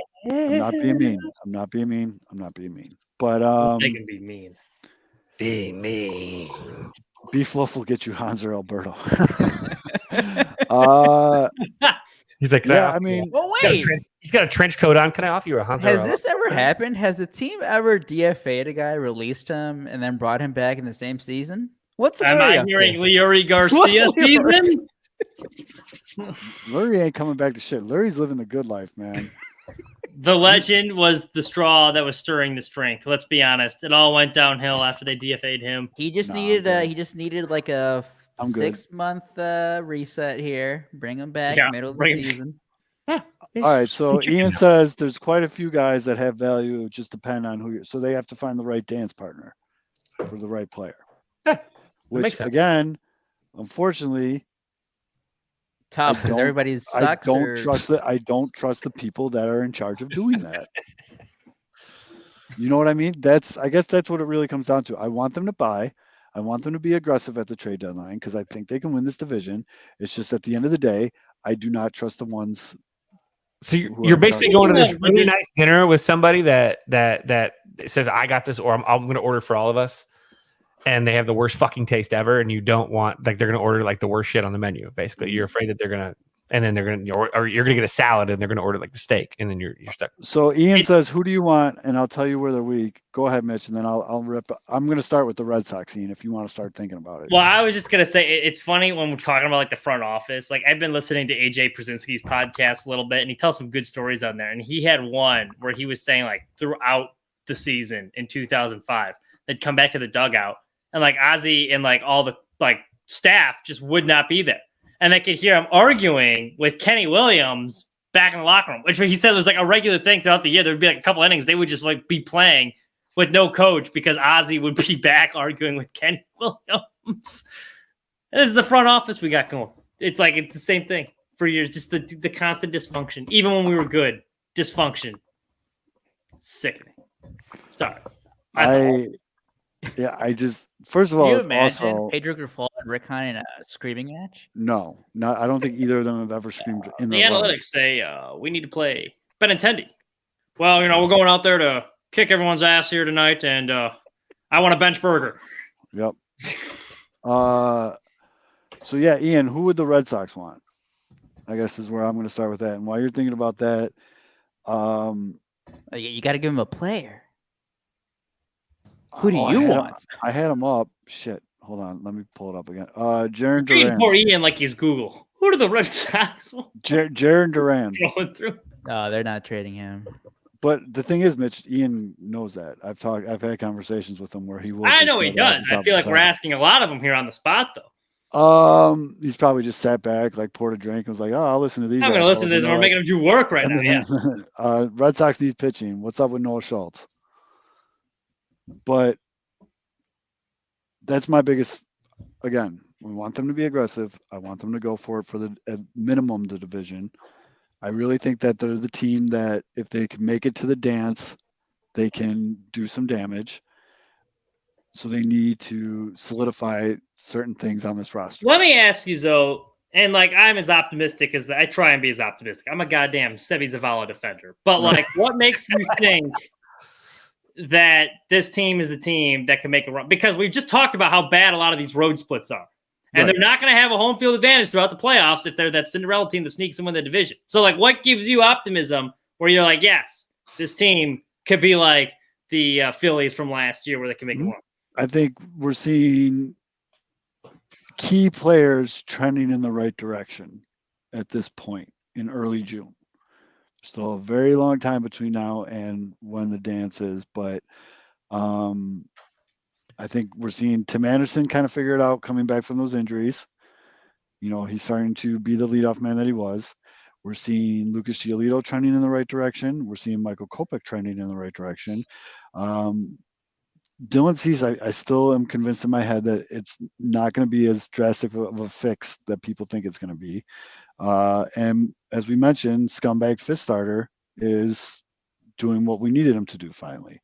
Now, Lance Lynn is the big question mark in the starting rotation. I also think for as much shit as people give him, Andrew Benintendi's been okay. And he's also been trending. He's hitting a little bit more now. Like, this is what I'm getting at, is like the trending in the right directions. And again, and thank you, Beef. I agree with you. In a short series, a 3, 5, or 7 game series, the variance is everything. You just need to get in the tournament because the White Sox have players that have the talent to whereas if they get hot, it's not just like a middle of the road hot. Like they're fucking next It's level funny. hot. I don't disagree with anything you said, but I think the only right now the only thing that would give me some optimism is the postseason's all about bullpens, and I actually do think the bullpen's pretty talented. Yes. And I think a lot of the guys' numbers aren't quite as good or as they have been. And Kelly's been pitching well. That would be the one thing that gives me a little bit of optimism, especially now with Hendricks back, and he's looked pretty damn good early. I think the bullpen. I guess we didn't really get in there, but I mean, is like Kelly a trade bit possibility? That'd be another guy you could if you want to bring back some pieces, maybe. I don't know how much you're getting for. Well, you I find think it. if you're trading Joe Kelly, it's prospects. But you could still contend by trading Joe Kelly. So I wouldn't hate the move. Yeah, you guys brought up Clevenger. Like you can flip Clevenger maybe for Clevenger would be another one I would flip. I don't think anyone's. I think he's kind of like you're not getting a very good return. And He'd be more of like a guy you included in a package with Giolito. Clevenger and Kelly. There you go. Look at what happened when Mike got hurt. I mean, they were scrambling. They didn't know what to do. No, yeah, that's the thing. That's why they were doing openers. They were calling up kids from AAA and telling them, "We'll start you in the second inning, so you can, I don't know, watch for an inning." But it was like Davis Martin going down. Yeah, that was backbreaker. They just don't have the depth to do Holy that. Shit! Nico almost made an amazing play. I don't think you trade like a Graveman. And no, Graveman's for me to say that. You would have traded him last year. I would have traded him last year, but fuck that guy. Raylo is pretty much untradeable. Trout homer. God dang it. Garrett Crochet might have some value. Does he? He might be a future starter. Low, though. He's coming back. He might be a future starter on this team when Lynn's gone. You'd be trading strictly on potential, and so you would need someone to really buy into that story. Who are the Rockies? Maybe you guys can trade for somebody from the Rockies. I'd be buying into that. I think Crochet's a stud. But that, I guess, to circle back, that is why I'm beating the drum of if they get in a tournament, they can. That's pitcher, strongest truth. That's the strongest truth. Get there. It's the middle of what? May, June, July, August, September. So it's the middle of September. All right. All of a sudden, Yohan Moncada starts. He just goes off. And he gets hurt. Well, you're killing the spoke it into existence. But he goes off. He's the type of player, though, when we saw it at the beginning of this year, when he gets hot, it's all-star level player. Mm-hmm. You know, we've seen Luis Robert get hot and go absolutely bananas. And the thing is, Luis Robert got really hot and had a really amazing start of May. And when he cooled off, he made a quick adjustment to still be a good player. Not Eloy is very streaky. You know what I mean? Like Eloy will go in those 2-week periods where he's just hitting nothing but fucking nukes, and then he'll disappear again. The White Sox have a lot of those guys on team, and I think that's actually a problem. Is they got too many streaky guys? Because if it's not all coming together, you all right, Fids? my camera decided to focus on the corner. But what? If I get some POV action from Kevin. Yeah, that's what I'm looking at. Hold on real quick. What the fuck? Wait, let me change this. Hold on, give me a second. Here. Do camera. Let's go. There you go. And then to your other point, Mitch, that I agree with too. The biggest thing in recent years, especially, is teams that go deep because of good bullpen play. And right now, that's arguably the White Sox strongest suit. But again, we are in the first 2 weeks of June, so there's a lot of. I think opportunity there. Okay, follow-up question. Let's say it's a similar repeat to last year where they make 1 or 2 moves, but they just don't have the guys to pull off the big trade. How are you feeling? That's fine. Or not even a big trade, just a Pat, I wouldn't be as disappointed as last year because, all right, I still think we can win the division. And then if you get in the dance, then, who knows? Just got to get there. I don't think, like I said, I think they get their ass handed to them in the first round, but like stranger things have happened. Just got to get there. So my goal, win the division. Yeah. I mean, that's, and I'm going to be beating this drum from now until the end of the year. I mean, unless they go on another 15-game losing streak or whatever, and it's just over. But getting the Like, you dance, guys trade for Rich I am Hill. How not- are you feeling? not good because Right now, I am not buying. I'm not buying any more White Sox stock, but I'm not selling it either. I'm holding. There you go. And That's fair. Ian, we Holding actually we were talking about him earlier in the show. Ian says they took Oscar Colas and turned him into a singles hitter as of late.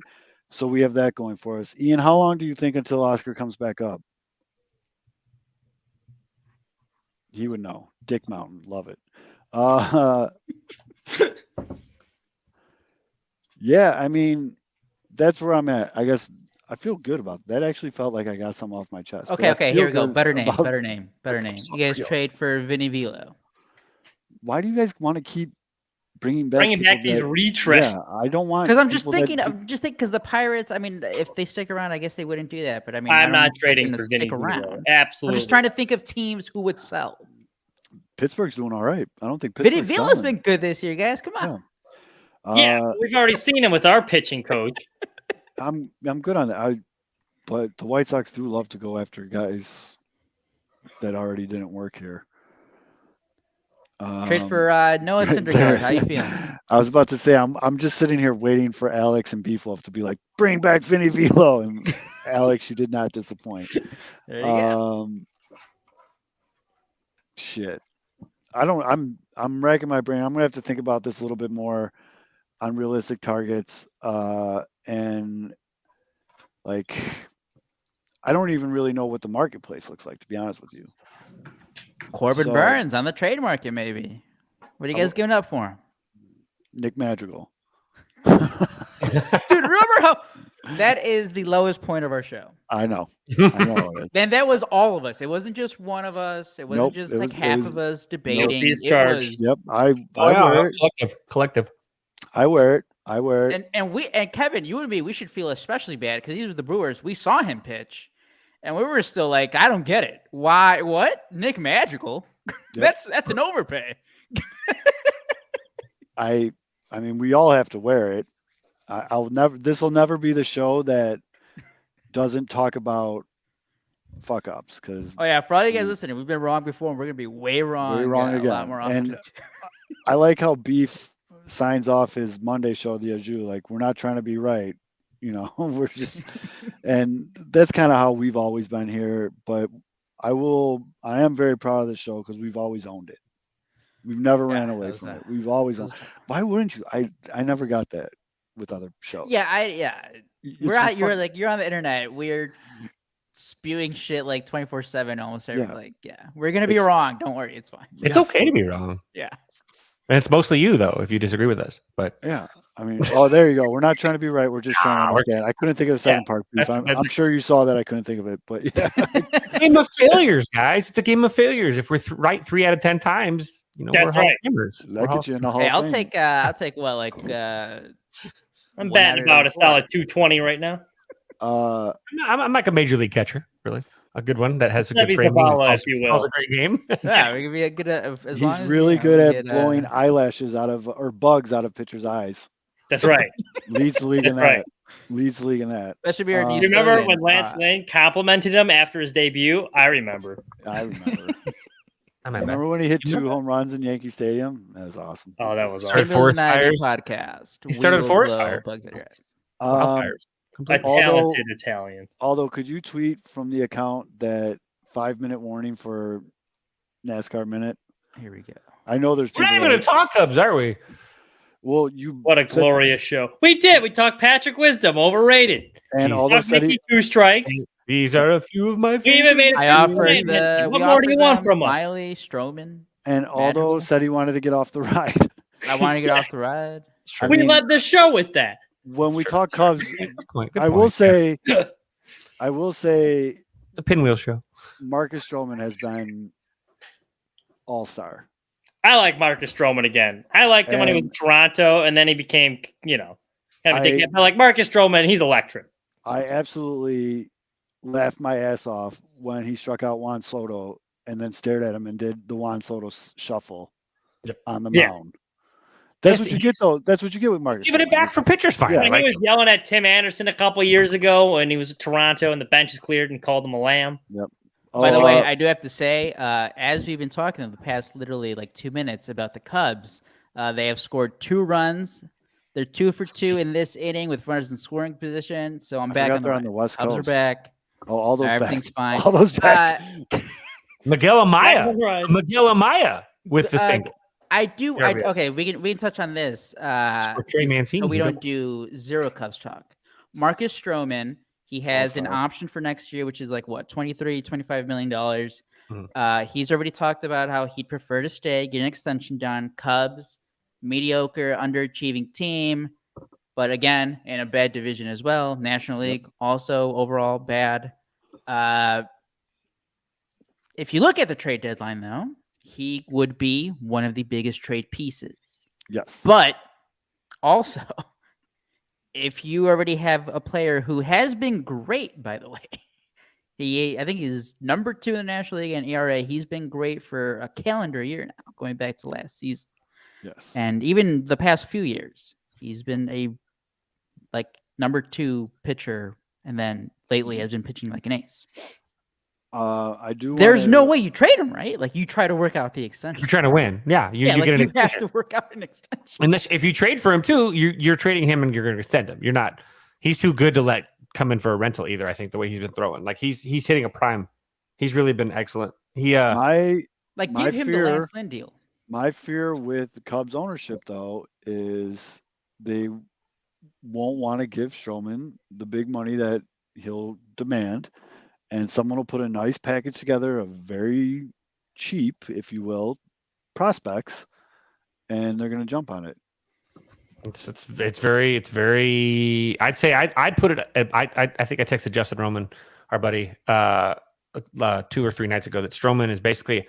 I'd put it at 60-40 Stroman's traded at the deadline. I'd say we're sitting about 60-40 right now, where it's It's more likely than less likely, but it's not. There's nothing like again. If the Cubs go after it, they're going to extend. They're going to. He's either getting traded or extended. They're not going beyond the trade deadline with something not in place to at least keep him and not let him opt out, or to get something in return for him because they can't give him they can't give him a QO. That doesn't work. After he signed with the Cubs, he did say he wanted to go to San Francisco. Giants also underachieving team at 500. I don't even. The White Sox will trade for Jock Peterson. hey, right field, make it happen. Power hitter. Power hitter. He walks. Bellinger. Cody Bellinger. Guys, I thought we were extending him a couple months. I wish we would. Hurt, I wish we would. And he hasn't played in a month. They told you we needed to pump brakes. God damn. Jokic became the first ever player with 30, 20, and 10 in an NBA final. That boy good. That boy good. He's Eric Montross, but like athletic. I was going to Did say. he play second base? Right? Probably. I solve your right field problem. It's very spry. Who was the tallest MLB player ever to play? I'm curious. Is it Randy Johnson? No, or is Mike Scanlon? Like I'm pretty sure there's player. position player. Remember Richie Sexton? Yes, I do. He was tallest position player of all time. Biscuit pants. All time name. Eddie Gandil. No, just kidding. God, those are all pitchers. Next list. I mean, KB and Hayward were there like 6'5". How tall? John, tallest position player. Don't say John Olerud. The tallest position player was Madrigal. Nate Freeman and Tony Clark at 6'8". Oh, Tony Clark's a big motherfucker. Clark, yeah, Tony Clark's a big motherfucker. The current active player in baseball currently is Aaron Slegers of Tampa Bay at 6'10". Tallest position player in the league is some guy that wrote Beavis and Butthead.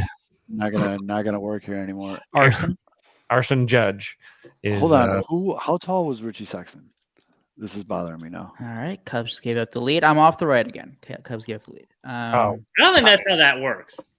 He was 6'8". Off and on the right. Yeah, I'm You're on either for on the it. ride and enjoying it, or you're off. Richie Sexton was. It's a VR ride. I just took off. the Holy goggles. shit! Richie Sexton is the field manager for the Windy City Thunderbolts. All right, all right. Did Ooh. not know that. Holy smokers! I'm gonna have to go get it. True. Dude, I was a big Richie Sexton guy when he went off for the Brewers for a while there. Dude, the Angels wear like I think it's like a samurai helmet after home runs. That's pretty cool. Yep. Everyone's got a Who home just run. hit a thing. home run? Like the Reds got like a Viking thing. Who was Yeah. it? Wait, did you Rendija, see I that? think? I mean, you guys obviously saw. You Oh guys yeah, watched O'Neal the Cruz yeah, is pretty tall. O'Neal Cruz. Tall. That kid for the Reds that hit that bomb. Ellie De La Cruz, guys. I've been telling Yeah. you that guy hits that guy. The only player who hits balls as hard as him as he has in AAA, and I know, yeah, like they're using whatever balls at AAA, is Yeah. like Aaron Judge and Giancarlo Stanton. I Like, might those are the go. only two guys that compare. I might take a trip up to St. Louis this weekend because the Reds are coming to town just to That see him dude's play. a Like monster. I kind of want to see him play. That guy's amazing. O'Neal Cruz is 6'7" too. Okay. But Also, slides. I just want to say, if the Tucker- Cubs trade, I don't even care if the Gotta Cubs are like take out our completely boy out of Seb. it. If they trade Marcus Stroman, either way, it's a terrible move. Because wait, can again, we go back if to you, Ellie if De you La get rid of Cruz? him, then that's just another need that you have to address in free agency. Did you see how fast Ellie De La Cruz got from first to third on his triple tonight? Yeah, dude, He's it's insane. elite. It's like elite exit velocity, elite sprint Holy- speed, Elite arm. elite arm. Fucking He's cannon like at another shortstop. version of O'Neal Cruz. Yes. Or I Mike. think- Or, I mean, it's early. Let's see how he plays out because O'Neal Cruz came in hitting piss rockets everywhere, and then they figured him out real quick. And Well, no, he was well, always he figured tried to out. take out Seb. Let's not forget that. Ah, dick. dick. But I like what the Reds got cooking down there. I got some mean, talent. They're Their not going to offense be is risky. I fucking great, but they hit how many home runs they hit tonight against the Bet Dodgers? overs. I was going to say I know the over hit against the Dodgers today because I bet that. So Even last night, they're losing like 8-2. They won 9-8. and I mean they got Hunter Green and they got a foundation over there in Cincinnati. That Skyline Chili is here. fucking Oh. dog shit, but they got themselves a nice little foundation. Is there anything other than prospects you'd like to talk about with the Cubs? I mean, we got Jameson Taillon was throwing all right tonight, but he's still back on the. He's been fun. I mean, The way just, you guys talk about him, I thought he was fucking terrible. Well, No, I mean, well, he has been. hey, Yeah, he's had like he's Lost had his two first good 8 starts all starts. year. Yeah. This is his third. This qualifies as his third best start. He's very good, and I'm a big fan. Am I a Reds fan?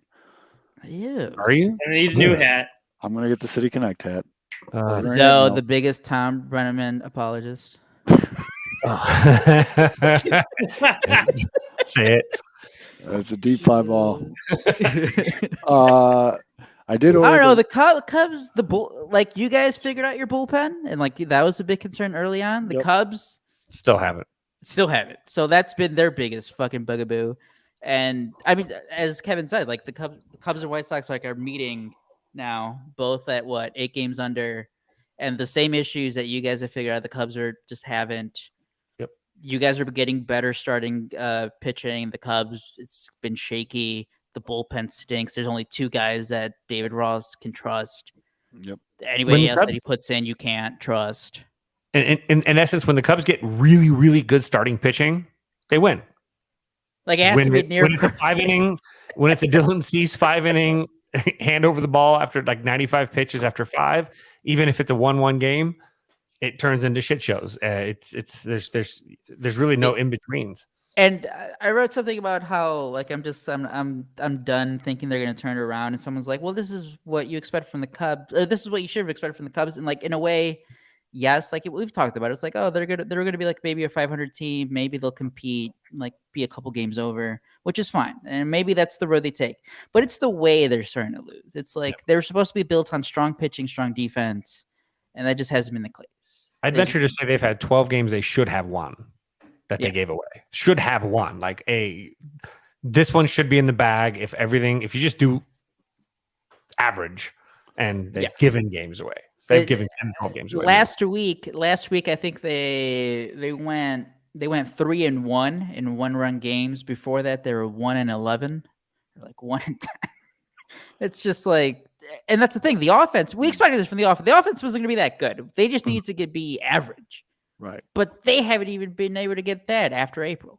They've been Christopher Morel's cooled off. So, and Matt Mervis is starting to make us bad. continue to question Goldilocks balls at AAA since he was hitting a home run like every 4 at bats at He AAA. has he's had a different ball. I haven't He's heard- been chasing I haven't heard the he's name had the Matt Koloff Mervis problem.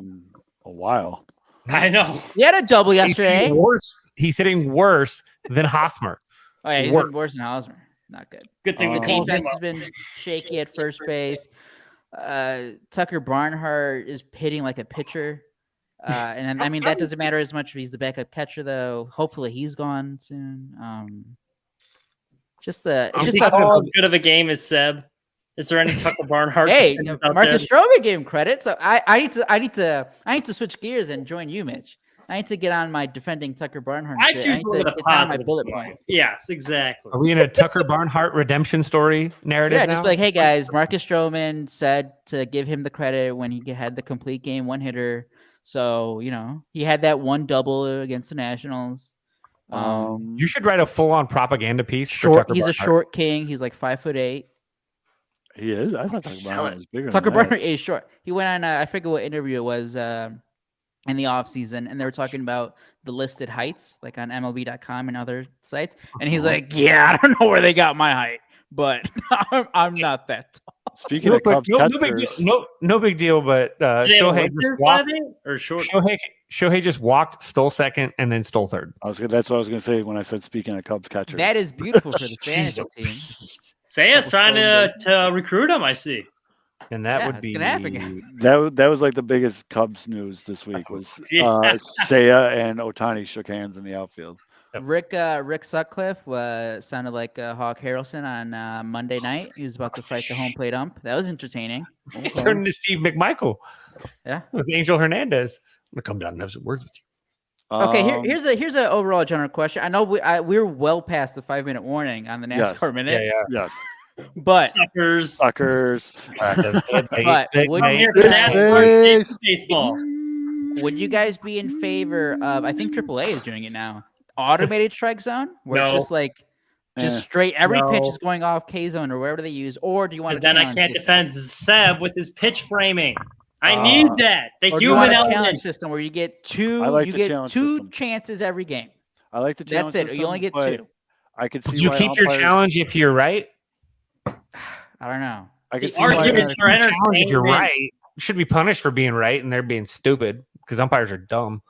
I If feel they're like so bad, they're just umpires will really hate the challenge system because it Squarehead and round math. definitely shows them up. Good. well, yeah. Ugh. Get it fucking right. No, I get all that. But I'm just saying, like, I can see the Nice. umpires being like, "No, don't do that because you make us look like complete assholes." Mitch, you better be stretching over there because you're almost on. Yeah, you're on deck, buddy. Oh, am I? Yes. It's been like 5 minutes already. Let me that- just. Who all that? right, They're before- icing you out. Oh, this way. Yeah, they're icing you right now, Mitch. They're icing. I guess. Let me just say before we do that. So, like, I was at the Rays and I did record. We were teasing it last week. I did record an intro for the NASCAR Minute on Pit Road. I was editing together a video this week for. We're gonna do like a 108 style thing. I didn't have time to finish it or send it in. Mhm. So either later this week or maybe during the off week, because NASCAR has one bye week throughout the season coming up in 2 weeks. We'll use that for the NASCAR Minute. So You know what? We're soft. gonna have that as They have a bye Penrose week? and That's Ivy YouTube exclusive. So for all the NASCAR Minute fans, get to it. We'll post it on there. it'll be worth your while. We got some drivers on there, and we'll take some quotes out of context. It'll be funny. But right. we didn't have it tonight. But I did record an intro on Pit Road because I was hyping it up. We just Now, don't have it able to. It's going to be an old school NASCAR Minute. before we get into the NASCAR Minute with NASCAR Mitch, I threw out a tweet asking for people to send me photos for to put up because we like to do it when Mitch is doing his minute. I'm gonna start doing that every week. So, ladies and gentlemen, fire up your Photoshops. Something involving the White Sox or members of White Sox Twitter are more what I'm looking for. I saw more buttholes in 15 minutes than I think I've seen in 39 years, that's a me problem. That's a me problem. Not people's buttholes. A lot of Marios and other cartoon buttholes. White Sox Twitter has a real big thing for buttholes. Yeah, We'll just put with it that Mario way. Butthole especially, and phallic. A lot of A buttholes. lot of phallus. Sir, I know you know how to use Twitter. You know how to leave a conversation now where you don't have to get the mentions blown up, sir. All right. He likes it. That being said, that's going to happen every week now. Ladies and gentlemen, it's time for the NASCAR Minute with NASCAR Mitch.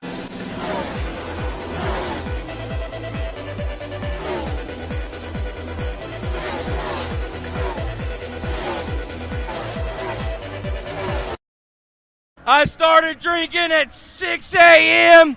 and we're here now. I don't know what time it is, but I'm rolling deep and those cars are going real fast and real left, son. They're going fast and left. Fuck yeah! Alrighty, this week we were in St. Louis. The NASCAR Cup Series avoided St. Louis for 73 years for good reason. We all know we hate St. Louis. They came there last year for the first time. They had enjoyed it, so they came back this year. Ross Chastain was the big storyline. He pissed off a couple drivers last year, but one of them, Dirty Chase Elliott, he was suspended. So Corey LaJoie, a fellow podcaster, he took over his ride. So, because his car was open, they had to call up Carson Hocevar, who's from the Truck Series, to fill in his. So, we had a guy making his debut, and then Corey, fellow podcasters, getting a competitive ride. Those are the big storylines heading into this one. Kyle Busch won the pole position. His crew chief is from Fenton, Missouri, grew up just down the track, used to race go-karts around that area. It was a pretty big win for him. Alex was celebrating. Kyle Busch is on the pole. Race starts. First lap in. Tyler Reddick, he spins. He barely keeps it off the wall. So they have to call a yellow flag to going around caution laps. And then all of a sudden, there's a lightning delay because of a couple miles down the road, some lightning hit. So we had to wait an hour and a half sitting around for them to resume the race. Once again, finally, the race gets going, and brake rotors just started failing left and right. Maybe it was because of the heat change. Who knows? But, all these brakes just started to fail. Carson Hocevar was running well. First victim, brakes, fail. He slaps the wall. He's out. Next one, Noah Gragson. He hits the wall. He's out. We get all these. Tyler Reddick. He hits the wall. McDonald's car. He's out. 5 laps to go. Bubba Wallace, brake rotor fails. He's out. The big drama, though, was late in the race. So Kyle Busch is leading most of the race. And, Denny Hamlin tried to run him down. He was doing well. He was running the high line while Busch was running the low line. Looked like he was reeling him in off of turn 1. But then the straightaway speed just didn't have it. So it didn't look like anyone could really contend with Kyle Busch. Now, a Penske car, Ryan Blaney, he won stage 2. So everyone's like, well, maybe. So finally, late in the race here, things are starting to heat up. Busch is in the lead. Doesn't look like anyone's going to catch him. But the caution fest continues. We got Ricky Stenhouse. He's minding his own business. He's running the top 10. He's got the NAS Energy car. Austin Cindric, he's running in the middle. And we got Austin Dillon. He tries to make a power move, cut off his nose. Cindric's not having that. It's Austin on Austin crime. He spins him out. Poor Stenhouse, who's running up top, innocent bystander. He gets collected into the wall. Stenhouse, his day's over. Now we got another caution. Bubba Wallace, he blew a brake rotor. 5 laps to go. Another caution. So Kyle Busch, poor Kyle Busch. I mean, I hate to say it, man. The guy's just trying to get a win for his crew chief at his home track. And he has to keep holding off Kyle Larson and Denny Hamlin on all these damn restarts. But Kyle Busch, true pro, he's holding them off, and he finally does it. He crossed the checker flag. His crew chief going crazy. He wins at St. Louis. Corey LaJoie, fellow podcaster, filling in with the competitive drive. He finishes 21st. Kind of got exposed. Carson Hocevar outran him, but poor Carson, his brake rooters fell. Kyle Busch, he's your winner at St. Louis. That's your NASCAR Minute.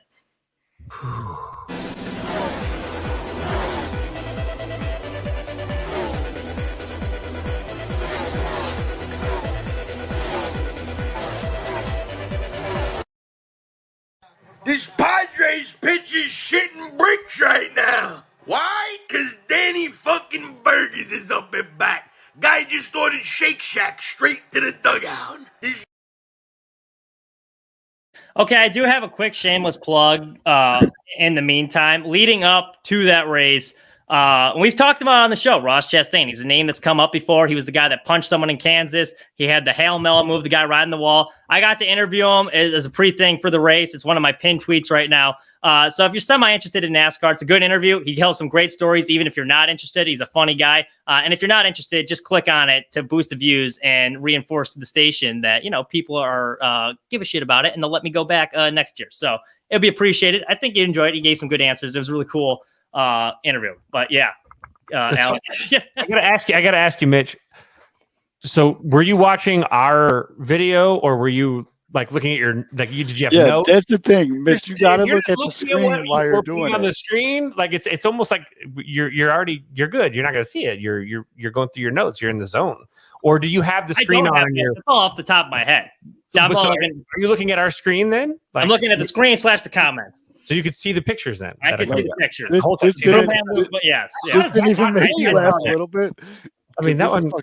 the best part about this picture is Luke sent me this picture. Yeah, Oh, I saw that one. that's. That didn't move the needle at all. No, there were some in the comments that were a little disturbing that I'm glad he didn't put up. That moves my needle 100% in many ways. Actually, that's too many Uncrustables thrown by Luke after like the season's This over. is hilarious. My favorite one. I didn't even see the B Weller thing. We got to Yeah. switch it up. Mitch is used to the cum. He needs something different. Yeah, we need to try. Let's go with a non-cum theme next week, folks. I've seen Steve Stone make it for like 6 straight weeks. You know, you think Bruhan Luke with a little cum on his face is going to phase me? I don't think so. Next week is the cream pie episode, so get ready. Please don't say that. My DMs are going to be. I will say that as many of you duders out there that sent me pictures and texted me pictures and DM me pictures, none of you hold a candle. Like not even in the same league as Missy Carroll. Yeah. The shit Yeah, she it's a funny DM'd one me. to comment, yeah. that- no, I'm not talking about. She sent on the you a comments. soup kitchen. She The sent you a soup kitchen. The shit she DM'd me, which I know is just the tip of the iceberg. Good Lord. I mean, bravo. They're fantastic. I was in tears laughing, but I'm like, I'm not going to put those on the show. Like, You may have to. I mean, Yeah, you may have come on, to. Mitch is. you're rolling out here. over here. Hold on. Let me. Where's this one? I tell you what. There's You're one right, Baloney. of an Eminem doing the splits, and it says literally heartbreaking. See that crack? He's just broke his pussy. Put it up there. Come on. Like it's the ones that you have to read. I Are really those don't lyrics think. from a song? I don't think that. I think you said, "Oh my neck, my back." There's a dude wearing a shirt that says Guinness Book of Eating Pussy 2008. Dad. Dad. Yeah. I mean, there's some of these, and she even openly admits she's like, "This is just the start." Missy, Here's I one. can emphasize by the way is you're if you're doing it right, your whole phone roll is like you don't ever like to open it up in front of other people. You're usually holding it like this as you're trying to find pictures because you're really scrolling through things. Oh, this one I forgot to add, and I just added it now. Oh god. That was from. What was the thing with Arby's? There was something with Arby's. Oh yeah, I didn't really. I don't know. That one didn't make the cut. But Arby's. yeah. So next week, Road course, Sonoma. Daniel Suarez has his only cup victory there, so we're looking Let's get for a some- repeat. Let's have the theme be Roadhead. There you There- go. Mitch, did you see Dale Earnhardt Jr. talking about the Chicago road course? Yeah. Yeah, that Basically was a saying- big topic. I was asking a lot of drivers about that, and it was interesting to see. So, luckily, my guy Suarez, he was like, "This is exciting. I think it's going to change NASCAR. They're going to do a bunch of road courses. Exciting for the fans." Then you have old dog whistle Brad Keselowski, who's like, "Well, I think we're going to see chaos on the racetrack, chaos in the community." Well, Brad, what do you mean by chaos? That's a pretty open statement. I know damn well what Brad meant by that, but old dog whistle Brad. I don't know. I have a feeling something's going to go weird at that race. It would just be very Chicago. I mean, besides all the cars getting shot 100 times, because obviously Chicago. I've actually been murdered 10 times doing this show. Right? Yeah. I got hit twice digitally, which is Yeah. weird. I got Um, for being on this with you. I got shot twice. Most of them, though, were pretty excited. Chastain, I mean, I asked him about that in one interview. He wants to go to Joliet because that's what they used to have the track there, and it Yeah. had good racing, but no one showed up. Right. But a lot of them were like excited. The one guy was just excited because he's raced the street course before, so he's like, "Yeah, I think I'll have a huge advantage." But it should be. I hope it's a good event. I want it to work. We'll see. Yeah. It's And gonna be tough. Earnhardt Jr. basically said, "Yeah, bitches be crashing on this course." Oh, for sure. There's a lot of blind right-handed turn. They go right on this course too, people. You can't make your left-handed jokes in this one. Left turn. Sure. We're They gonna go end the both show ways. with this one because this video. I started drinking at 6 a.m. and we're here now. I don't know what time it is, but I'm rolling deep, and those cars are going real fast and real left, son. They're going fast and left. Fuck yeah! There's never been a more NASCAR video than that video. That video to me is what I think of when I think of NASCAR. By the way, I mean, one more shameless plug. Not as good as Rothwell, but, you know, an actual recap. You want to see the Big J journalism Mitch in action and talking NASCAR. There's that Can't on be that Twitter. big if you can't get out of speeding tickets, but go ahead. There you go. I think Mark Greco ever got a speeding ticket in harsh. Chicago. A little harsh. Yeah, I mean, this is cranky Zoe at the 2-hour mark. You got F1. we have traffic. So Joey you guys- Logano, friend of the show, made an appearance. here's my question: How much Funnier was moments. ADHD question? How much was traffic affected with them prepping Chicago for the race? Because like right now, the entire starting- strip is basically like shut down for F1 here in whatever November or whatever. Like it's literally like Between- kind So of one actually, lane. I have an explanation for that. Well, F1 is very specific about the track qualification. Like it is very hard, and even the tracks that are approved on there, like you have to renew your license like every 2 years or so. So that one takes a lot longer for them to set up. NASCAR, because they know the city, it's like a kind of a delicate thing with the city, especially now with the new mayor. They don't want them there. They're trying to be make it the most convenient for people as possible. So they're waiting until a couple weeks beforehand before they start actually setting that up, and they're going to try and take it down as quickly as they can. Formula One, like it takes a lot just because they have a lot of detail and stuff they want. Yeah. They said permanent, like because they're going to try and bring this back every like 2 years or whatever like that. So yeah, it's I'll tell you, between traffic is fucking Taylor Swift at Soldier Field and them still setting up this NASCAR shit, you couldn't pay me to go downtown last week. not that bad. Yeah, but all right, 2 hours exactly. All Ladies and right, gentlemen, we are into hour number 3. So this is Zoe's hour. we love you all. Thank you for Oh yeah, there's everything. no power hour. It's a Zoe's power hour. I will actually do it one time. Thank you all for tuning in. We appreciate it. Thank you all for sending pictures. Thank you all for watching me do this weird thing with my elbow right now. But we will talk to you guys next week. That's Mitch. That's Fids. He's Aldo. I'm Zoe. And thanks for tuning in, everybody.